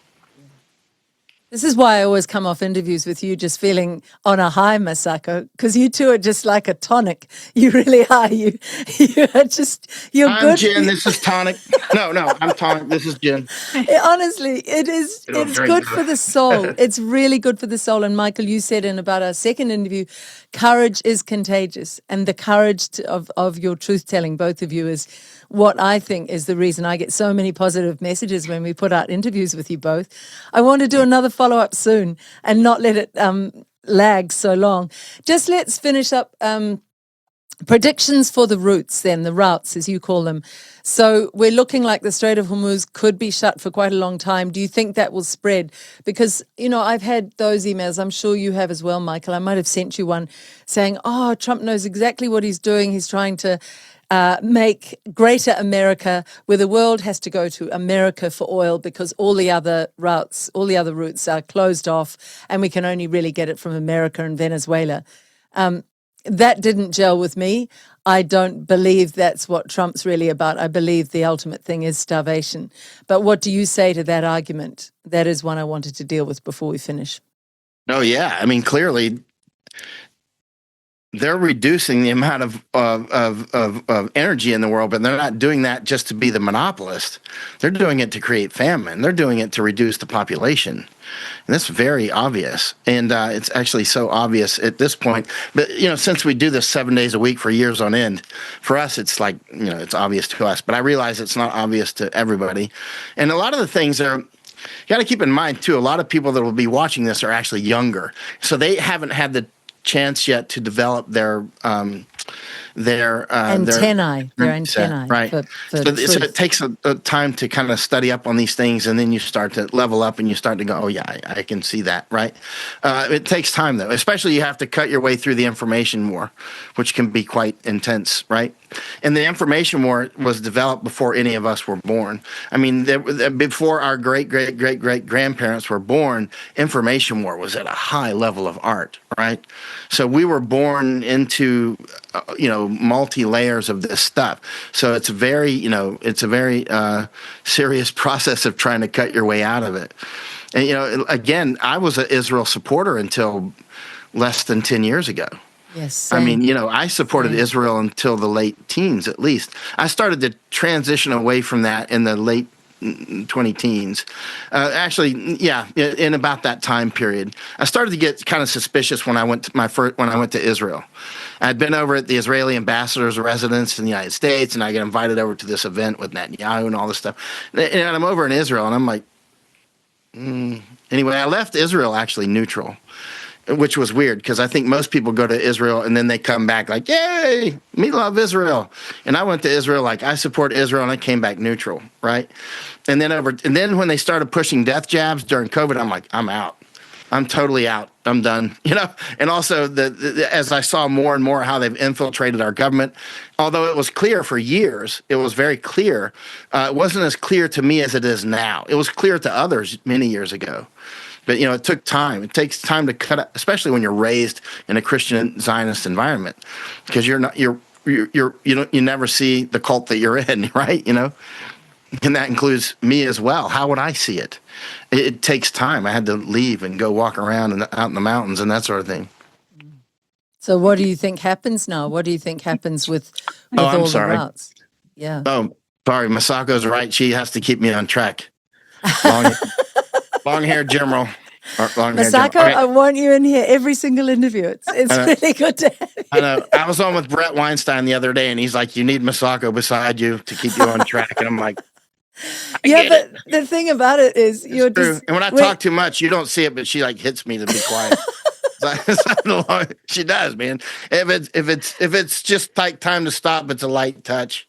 If it's like be quiet, it's like smack. You can probably hear it. It's like. No. But the thing about when you're discursive, Michael, it's so interesting, and I love hearing these stories. And I think a lot of people feel the same. So no, I don't regret it ever. But thank you, Masako. I want you here. It's really lovely to have you here. So what do you think about the other routes that will be closed off? What are we looking at around the world next, do you think, in your predictions? I think that you'll see Strait of Malacca, Singapore Strait is also very, and the Bosphorus, Turkish Strait. I wondered if Singapore could become a real center of this. Yeah. Yeah, it could actually. And I noticed the Singapore government in the last 48 hours is really kind of jarring awake on it, actually. And then Danish Strait, of course, and possibly Hamburg, where Masako and I recently spent some time, because Hamburg's the biggest port in Germany and third biggest in Europe. Of course, Rotterdam and Antwerp could be problematic, Drake Passage and all that. And so now if you look at Panama, the thing that just happened in Panama was significant. I think I'm just guessing at this point this is an actual prediction. I'm actually predicting this. I think that we're going to see the U.S. or let's say the Zionists say that thing that happened under the bridge, the fire, I think they're going to say that was related to Lebanese or Iranian terrorists, because there are a lot of Iranians and Lebanese who live in Panama, and the Zionists and the Chinese are fighting over Panama. The Zionists are colonizing Panama, as are the Chinese, right? And we've talked about this a lot, and we've spent a lot of time in Panama. So I mean, I think that they'll probably say we need to send more U.S. forces to Panama now, and we got to get rid of these guys. They almost, close the Panama Canal or whatever, I think that'll happen. That's an actual prediction. I think we're going to see that an accusation. Now, keep in mind there was a bombing in about 1992 or 93 of an airline in Panama. It killed about 20, maybe 2 people. You can find it online, and some Jewish people. We had lunch with one of the relatives, actually. In fact, when I'm in Panama, sometimes I'll meet up with him. One of his relatives or 2 of his relatives are on that airplane, 2 or 3. And within 24 hours, there was another bombing down in Argentina, which killed a couple hundred people, I think. And those were related. They said that those were related by that Hezbollah did those, and that the Hezbollah leader actually lived on Margarita Island. I mean, now I was told this by a U.S. intelligence guy just 2 years ago that the leader who they suspect was the leader of those attacks, or of the attack in Panama, was actually living on Margarita Island in Venezuela, right? You see how these are connected, right? Now, keep in mind, a lot of the Lebanese actually speak Spanish fluently. In fact, there's a village in Lebanon where they speak Spanish, right? Oh, I thought they spoke French. I thought it was more French, but that's interesting. Yeah, but no, I mean, there's some that are, I mean, there's French, but there are some that speak Spanish fluently. And they're closely related there with Venezuela and also Panama, right? So, I mean, there's, because, the mother's quilt of anthropological wonders is, it's, these people are connected to those. There's all kinds. But anyway, it's clear that our intelligence watches the Lebanese and the Iranians there, and they want a reason to get rid of them because our people are working for the Zionists, right? So I think that I'm just guessing based on just all the stuff in my mind that the U.S. will probably, let's say the Zionists will blame some foreigners like Iranians or Lebanese for that fire, and then they'll start getting rid of them out of Panama. Wow. We'll see. Let's see if it happens. Let's do an update soon. We're going to go out. It will make it a little bit longer, but I think people should watch this whole piece from Mike Adams that Michael sent me this morning. I would like your views on the Michael Adams piece, Masako. Finishes with not with any definitive statement of who's behind all this suffering in the world. Could it be something beyond this world that has, in effect, Mike Adams is saying, has sort of given up on the human race, that we just haven't reached our potential, that we've squandered it, in fact, and that they want this planet sort of cleared of us. So could it be something beyond this earth? Now, that was, that's something I've heard knocking about, but hearing it coming from Mike Adams, Health Ranger, I thought, well, I need to really think more deeply into this. Have you ever come across that, Masako? If the aliens don't like it, they should come down here and fight.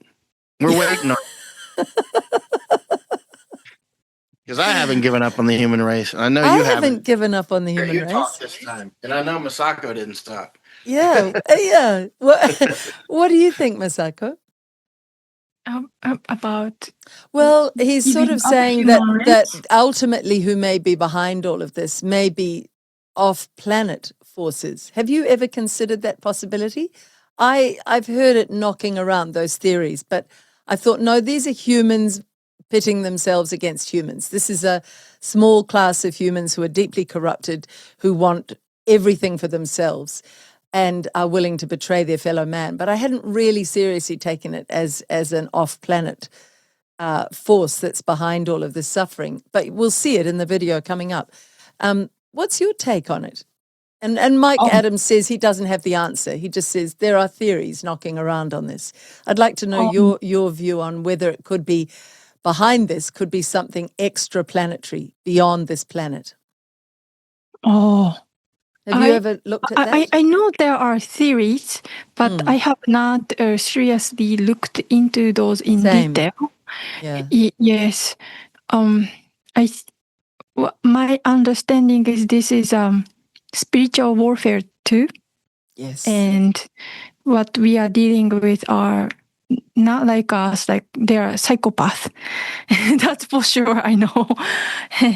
And yes, if those are not a human race, I just hope why you are so mean to us. They are not a different species. That's beautiful. We're all life. We're all life forms. Just go back to your planet. Leave us alone. But I hadn't Leave taken us alone, that seriously. or we'll get on your spaceship and come back to your planet. Why don't we cooperate instead of destroying us? Actually, that's better. That's the Japanese way. That's what I hope. That is so beautiful, because Masako, what I thought was, well, no wonder the human race hasn't realized its full potential, because we're being poisoned, we're being given fluoride, our food is being ruined, we're being told lies all the time. If we were left alone, I think we would gather in vast numbers and get really pure food, and we would We would make simpler systems, and we would get rid of all the bureaucrats and all the rules, and we would flower. There would be a flowering of intelligence in the human race and creativity. So let's finish. Yeah, any comments from you, Masako? This is just like Michael, going off the rail a little bit. But recently I found a very interesting video about like baby's memory. When babies are in the womb, some of them recall how they spent in mother's womb, and they heard mothers talking, fathers talking, or they could actually understand how, for example, there is a statement by some baby, like, I remember mom and dad was fighting a lot or something like this. Interesting. And some baby also talk about the memory before coming into mother's womb. So there is a obstetrician in Japan who studies about this field. He collects a lot of he does interview with many children, and he collects interviews, videos, and there are some common stories among those children. And some say they're looking at from the cloud. And then, like the baby, like I chose mom because they looked like having fun, like fun family or something like this. They slide down from like a slide. Yes, or even interesting video I watched last night was one day this mother was talking about my child started to say, I come to you, meaning mom, 4 times. Meaning this lady experienced miscarriage, or she has gone through bad time, so she have to do abortion. So this child was the first child, but it was the 4th pregnancy. And the baby suddenly said, I came to you 4 times. It's very interesting, isn't it? Or some babies say, I forgot something on the cloud, so I went back and got it and came back to you. Meaning this lady experienced one time miscarriage, and then the baby gave delivery on the 2nd pregnancy. So if we were to talk about like outer space, then why don't we talk about more happy, if they're doing only harm to us, why can't you do more good for us too? That is so lovely. Do you know a wise... I'm looking at it like a savage. Masako looks like civilized people. Do you know, Masako, I love talking about that. I'd love to get a link to that Japanese man who's collecting that data. But a really wise woman years ago told me a baby, before it comes in, it actually sees the full arc of its life, and it sees all the challenges, it sees the people that will hurt it, and how it has opportunities from those hurts to grow and change, and right through adulthood, all of the ways in which it can be presented with a chance to develop its connection to its soul on the earth. It was such a lovely metaphor. And maybe on that, just this morning, I saw something very beautiful that we are diverging off, Michael, but this is just such a good talk. There was a really lovely piece that I saw. If there are any mothers out there who are thinking about abortion, this will really put you off. It said that if the mother in a pregnancy has a real upset and or a fright or a horrific experience, the baby in utero will share its own stem cells with its mother to help that mother. Wow. And I put that aside for this reason, because I thought one day I want to do a piece on why abortion is absolutely not the way if you have any other options. Maybe sometimes there is no other option, but it should be really rare, because you think of a baby inside loving its mother already so much that it would share its own stem cells. And I think why I want to pick up on your diversion over there to that subject is for the same reason you put that in, Masako, to remind us of our shared humanity and the magnificence that we're capable of. And so really, This is not a discussion about it's going to be starvation and there's no hope. From both of you, starting with you, Masako, there is always so much hope for the human race, isn't there? And then I want to finish with you, Michael. There is always so much hope in life itself. Yes. So because I watch this kind of videos, I realized that the number of the people on this planet, that's equal the number of the miracle that happened on this planet. Oh, so interesting. Yes, it's all miracle. So every life is a miracle. That's beautiful. Yes, and so although Zionists are doing harm to the humanity, but I think not just I think, but this world is bigger than what they're doing. so I just tell myself there is always hope. I think that existence of ourselves proves it, I think. Yeah. Yes. Beautifully put. I love having you in these interviews, Masako. I really do. And Michael, final word to you on that. Final word to you on why ultimately it's very positive that we speak, that we know the truth, that we share the truth, but that life itself can out-survive the evils that they're trying to push at us. Absolutely. Actually, Masako and Japan are civilizing factors for me. Yes, I bet. Did you ever hear that song, Hakuna Masako? Yes. Hakuna Masako. I'm sorry. That's what I sing around the house. She doesn't want me to sing it publicly, but I'm actually a pretty good singer. Hakuna Masako. What a wonderful. Anyway. Along with Nostra Jonas. I love it. Okay, it's been a delight to talk to you both, and we'll catch up again soon. And I hope this has reminded each person watching of your own magnificence. Be prepared and make plans, yes, but don't be scared. And know that we are more powerful and more magnificent than anything that is trying to attack us. Thank you both. Thank you. Thank you.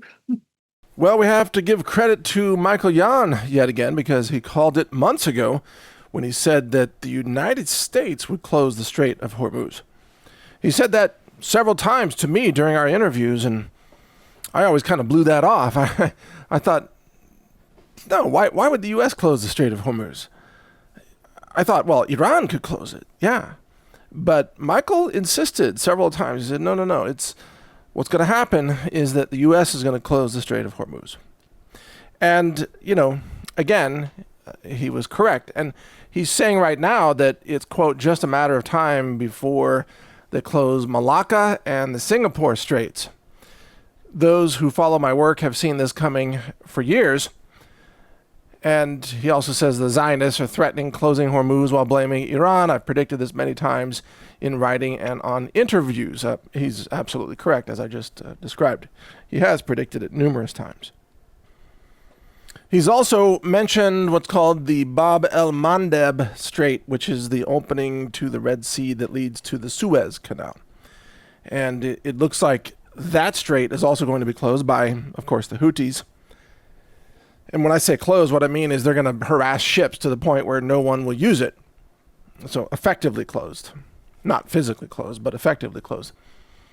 So here we are, folks. Here we are with the, these choke points for the world through which the ships sail that carry energy and fertilizer and plastics and polymers and sulfuric acid and helium and lubricants or feedstocks for all kinds of industrial processes. All of this, they go through just a few choke points on planet Earth.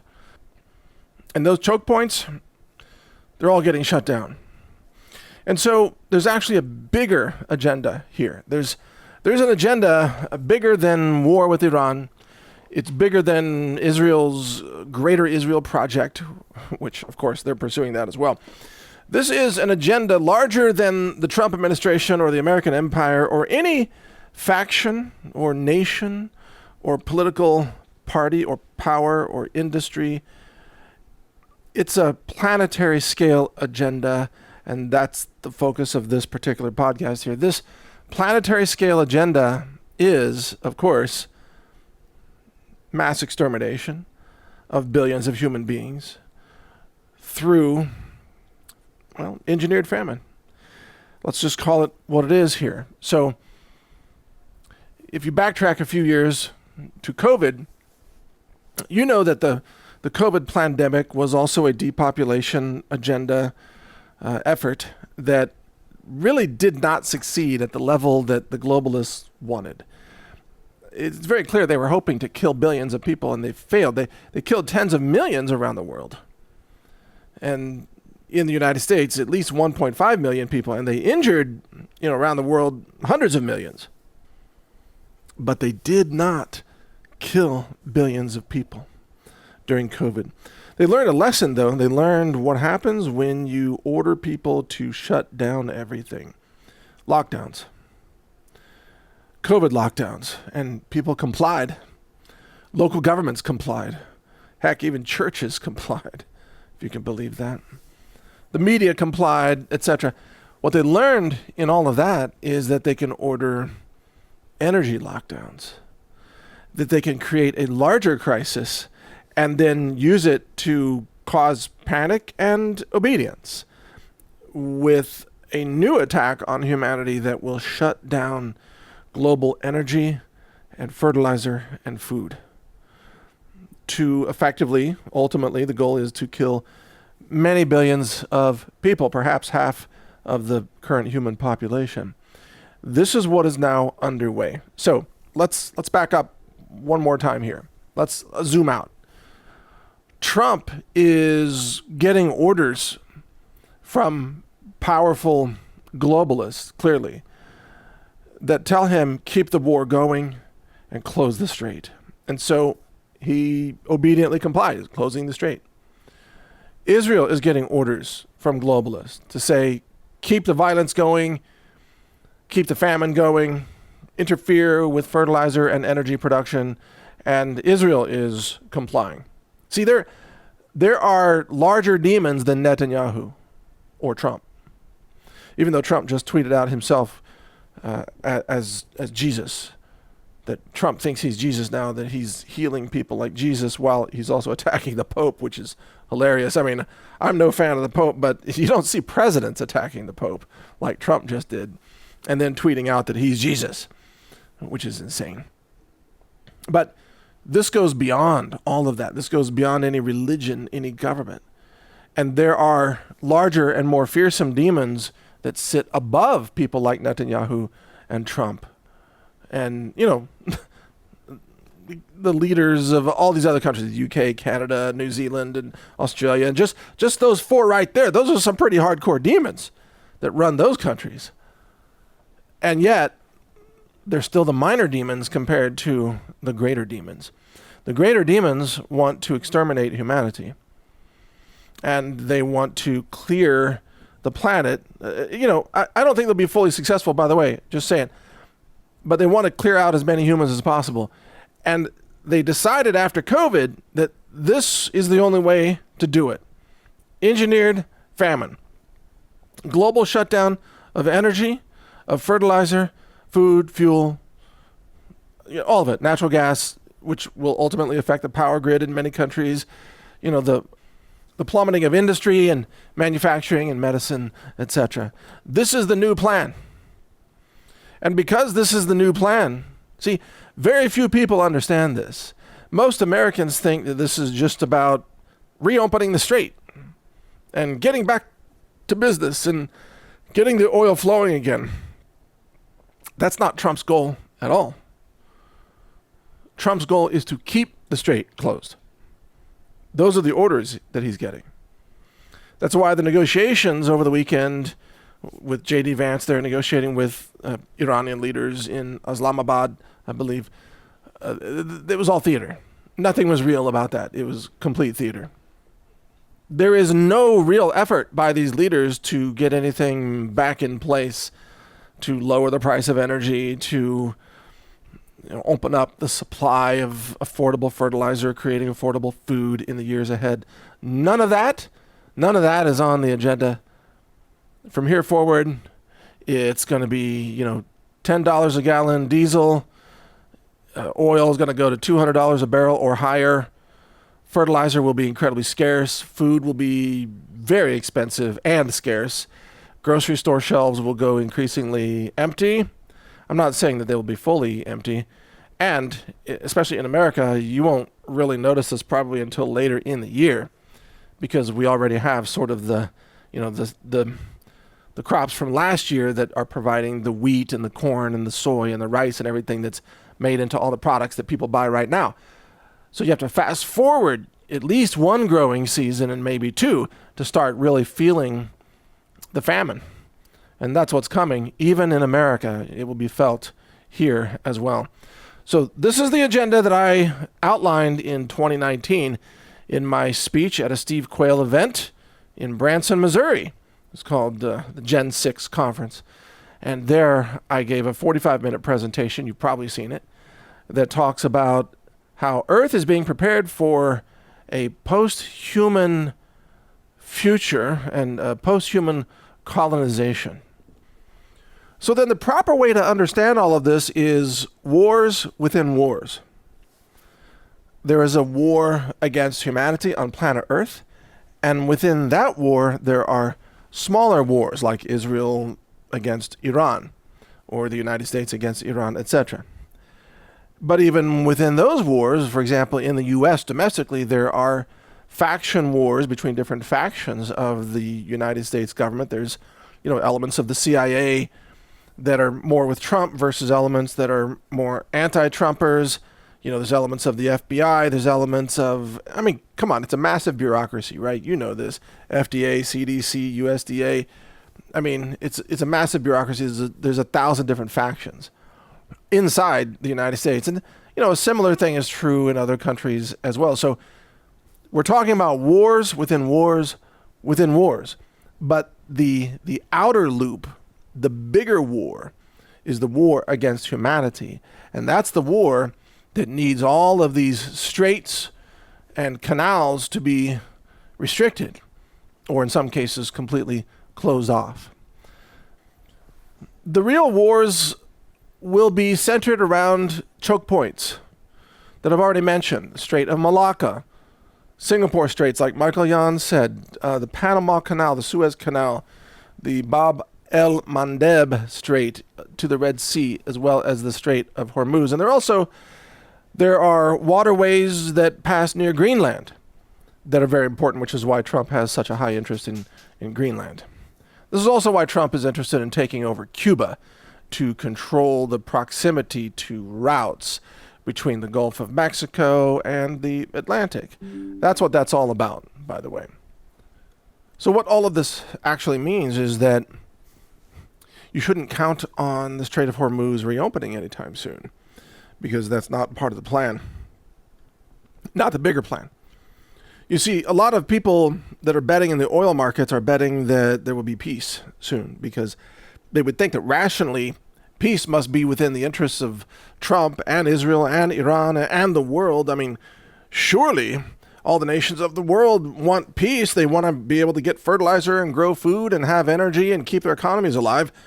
Surely cooler heads will prevail. What if that's not the plan? What if the plan is to actually kill off half of humanity, collapse nations, turn off power grids, shut down industry? If you think about it, this is really just the more radical projection of the climate change cult. They tried that too, before COVID. They tried that for a couple of decades with Al Gore and others. Tried to say that combustion engines were bad and all energy use is bad and carbon is the enemy and we have to decarbonize the atmosphere. You remember all that. Some of that's still going on because they're insane. But it wasn't compelling enough. The arguments didn't make sense. What do you mean carbon dioxide's bad for the planet? Plants need it for photosynthesis, you morons, right? So it just wasn't very compelling. But what does cause people to give up combustion engines and using hydrocarbons. You know what works? Is bombing all the hydrocarbon infrastructure or shutting off the choke points. In other words, you don't have to convince people to stop using energy. You just deprive them of it. You deprive them of it. You shut off the world's choke points, and then you let people starve and die. And as long as everybody thinks that this is a necessary sacrifice, you've heard that language among conservatives and Trump supporters, is, it's worth it to pay $5 a gallon for gas as long as we get rid of that evil Iran, or as Americans say, Iran. See? So then you can actually get people to support, to literally excuse the fact that they're being, exterminated, and to even support the cutting off of energy and fertilizer and food. People will even say, well, I'm happy to pay $50 per pound of hamburger as long as we're winning, whatever that means, because that's the propaganda. That's what people are being told by Trump. And I think there was a decision to install Trump as president because the Democrats had kind of worn out their credibility. And the Democrats were becoming a clown show of transgenderism and, rainbow Fruit Loops and nose piercings and everything. And it just got insanely stupid, like tampon machines in men's restrooms and, just insanity. So it wasn't compelling anymore. But the same globalists knew if they could install Trump as president, then, they could sweep up all the conservatives and a lot of independents too, to go along with whatever Trump did, which was really the same agenda. It's an agenda to shut down the world's energy consumption, fossil fuels. I mean, Trump is actually, he's like the old fat male version of Greta Thunberg, He's the ultimate climate change cultist here, shutting down energy in order to depopulate the world, which was another goal of the climate lunatics. Trump is doing what Al Gore could not do, shutting down the world's energy consumption by destroying the world's energy infrastructure. Think about it. And it may be that Trump himself doesn't even fully realize his role in this overarching plot. And the same thing may be true for Netanyahu. But these people are manipulated by higher forces, funding, money sources, and also probably occult influences to do the bidding of the greater evil. So you see, it's not just that Trump doesn't answer to the American people, that Trump doesn't answer to his voters. It's not even that Trump answers to Netanyahu. Trump actually answers to let's call it a greater demon, a higher evil that has the goal of mass extermination of human beings. That's the real agenda here. And once you understand that, a lot of things make sense. For example, the suppression of free energy technology, zero-point energy, cold fusion, or the delays on hot fusion. Or let's say the classification of thousands of patents that were describing various forms of free energy technology over the last several decades. Or let's say the suppression of, reverse engineering of exotic alien technology, for example, things like that. This all makes sense when you understand that the goal has been to suppress humanity's rise, to keep humanity down, and to just kind of put pause on humanity on a planetary scale until the proper agenda can be whipped up to exterminate half of humanity or more. Because you see, do I want to go there? There's so much more to this story. And I'm not going to cover it today, but you probably have a question. Well, then what comes next after humans? So what is the colonization of our planet? Who or what wants to take over the planet? I don't know the final answer to that question. And clearly there are many theories, but one of the most important things is to make sure, from their point of view, that we don't nuke the whole planet. So yeah, they don't want us to launch a nuclear war, whoever they are. But they don't want us to, let's say, destroy the entire global ecosystem by having a population of 50 billion people where we, clear cut every forest and pave every field and turn the entire planet into parking lots and malls and whatever else. They don't want that either. And I think the 8 billion humans, that number just hit a pivot point for whoever's in charge of all of this, and they decided that, it's just too many in terms of the planet that they want to colonize and what they want left behind. And, you think about the destruction that humans are achieving through microplastics contamination of the oceans, for example. Biosludge contamination of the waterways and soils, and some of that stuff lasts for centuries. We're talking about forever chemicals here, PFAS and dioxins and horrific things like that. These don't just go away overnight.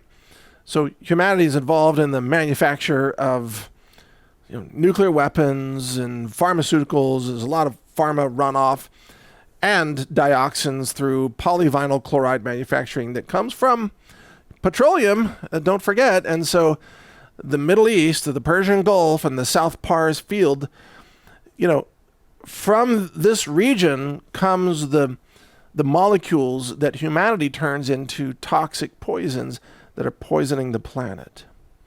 And thus, for whoever wants to take over the planet next, I believe that they've come to realize they have to stop human access to this, these resources in the Persian Gulf in order to stop our systematic destruction of the planet through all the means I just mentioned. So there you go. This is actually an ethnic cleansing of the planet, or, well, more than ethnic cleansing, it's a species cleansing to cleanse planet Earth of the human race as much as possible. That's their goal. And again, whether they are biological beings, extraterrestrials, or the original Earthlings, or, there's all kinds of theories. Some people think that hollow Earth, people live inside the planet. I don't believe that one, by the way. I'm just saying there's a lot of different theories out there. But there's also theories that there are interdimensional beings, that there are demons, and that there is extraterrestrial AI, or ETAI, that's way more advanced than our own AI, and that it's kind of like the advanced crew, and it's cleansing the planet to make way for the arrival of the biologicals that will follow many years later because of the limitations of faster than light travel and how much energy it takes to move a biological body around space faster than the speed of light, versus the much lower energy requirement to push a tiny AI system faster than the speed of light as part of sort of the advanced team. So I know there's a lot of rabbit holes we could go down here. I'm not going to do that. Otherwise, this would turn into like a 12-hour thing. But that's just the tip of the iceberg of kind of where we might be headed. So to put this another way, there's, Trump is at war. Well, I guess Trump is at war with the whole world, and he wants his ego to win at the expense of everybody else on the planet. But Trump is still a minor player in the big picture here. There's a much larger evil that wants all of humanity to be exterminated. And I was posting over the weekend, kind of joking. I said, gosh, I hope they don't read X, because if they read X, they'll probably accelerate their extermination agenda of humanity because of how stupid people are. And then I said, oops, too late. Of course they're reading X, If it's an alien AI system, they're monitoring all communications and they see how dumb everybody is and how destructive humanity has become and largely what a failed species humanity has proven to be in many ways, with some saving properties, let's say, but overall, a species that has really failed to explore its real potential.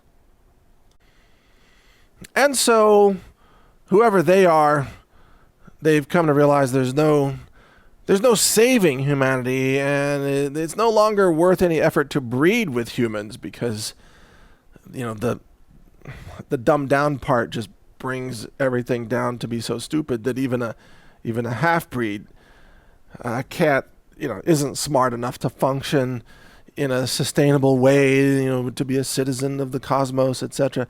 So I think they've given up on humanity.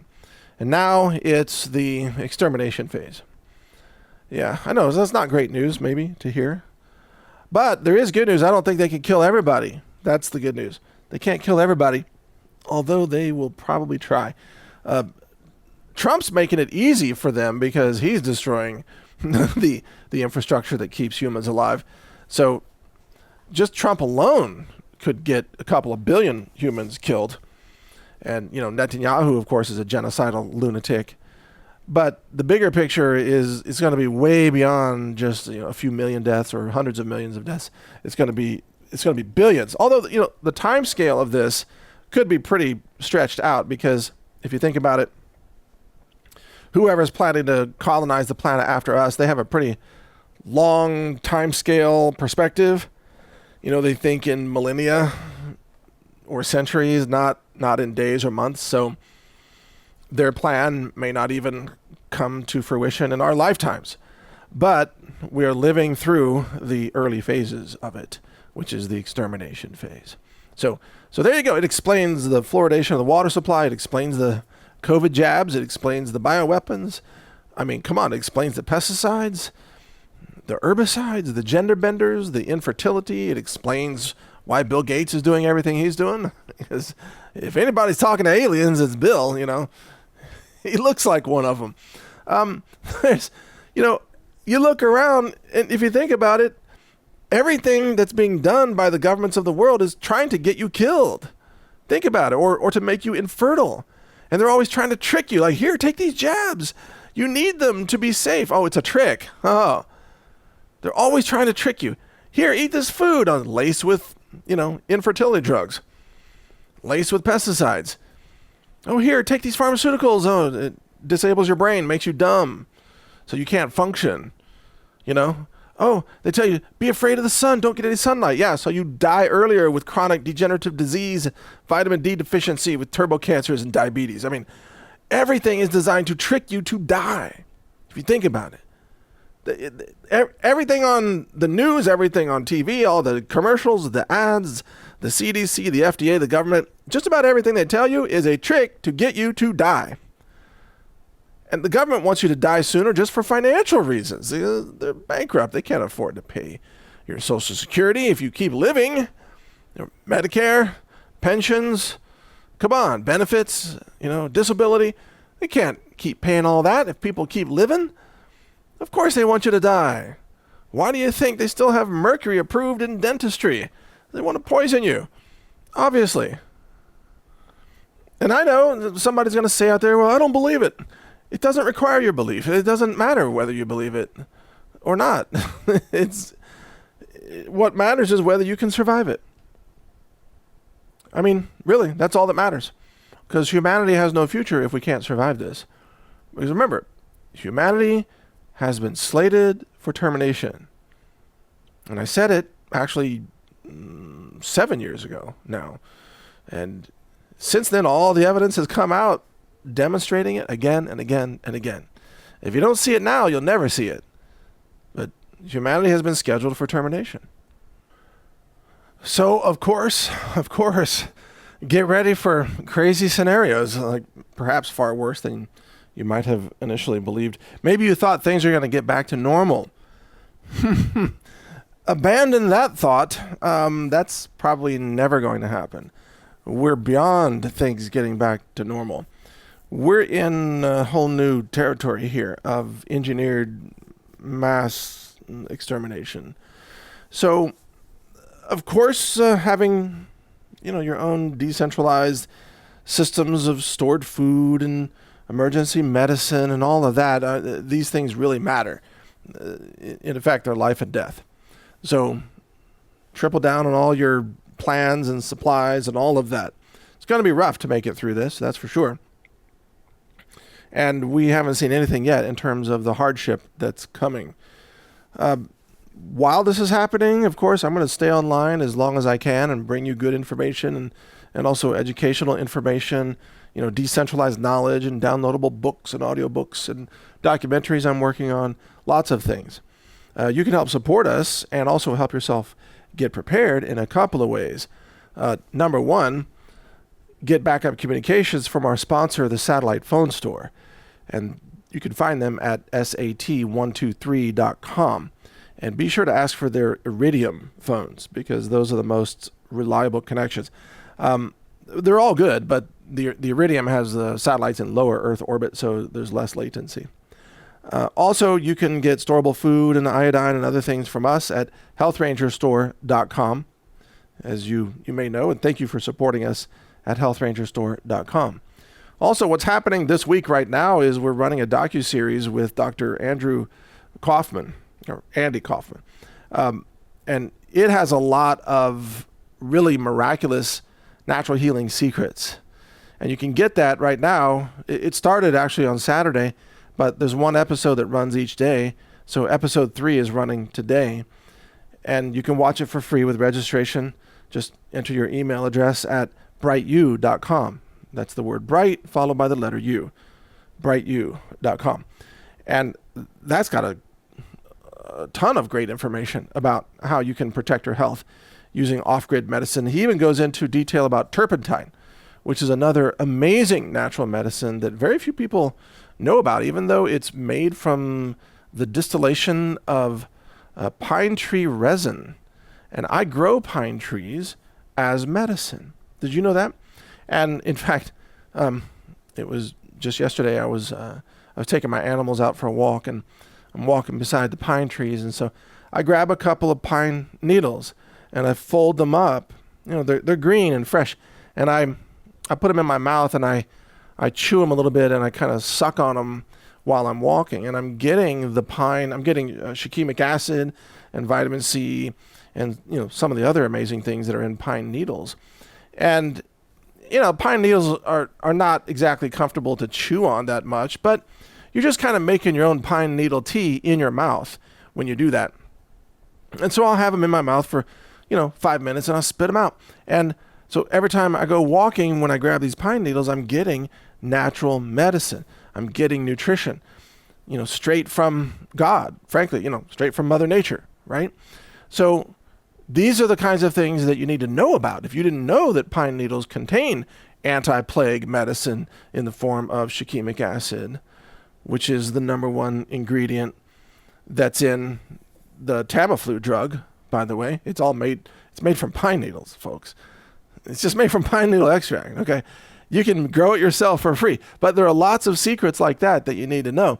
And you can get that in this amazing docuseries from Dr. Kaufman at brightu.com. So be sure to check that out. And also then you can follow my interviews and my podcasts at brightvideos.com, and then my articles at naturalnews.com. So get ready for the end of the world. I mean, literally in this case, or the attempted end of the world. Like I said, I don't think they'll actually succeed, not 100%, but probably to some degree they will. So it'll be the end of the world for the ignorant, that's for sure.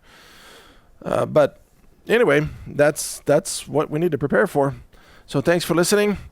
I'll keep you posted. I'm Mike Adams. Take care.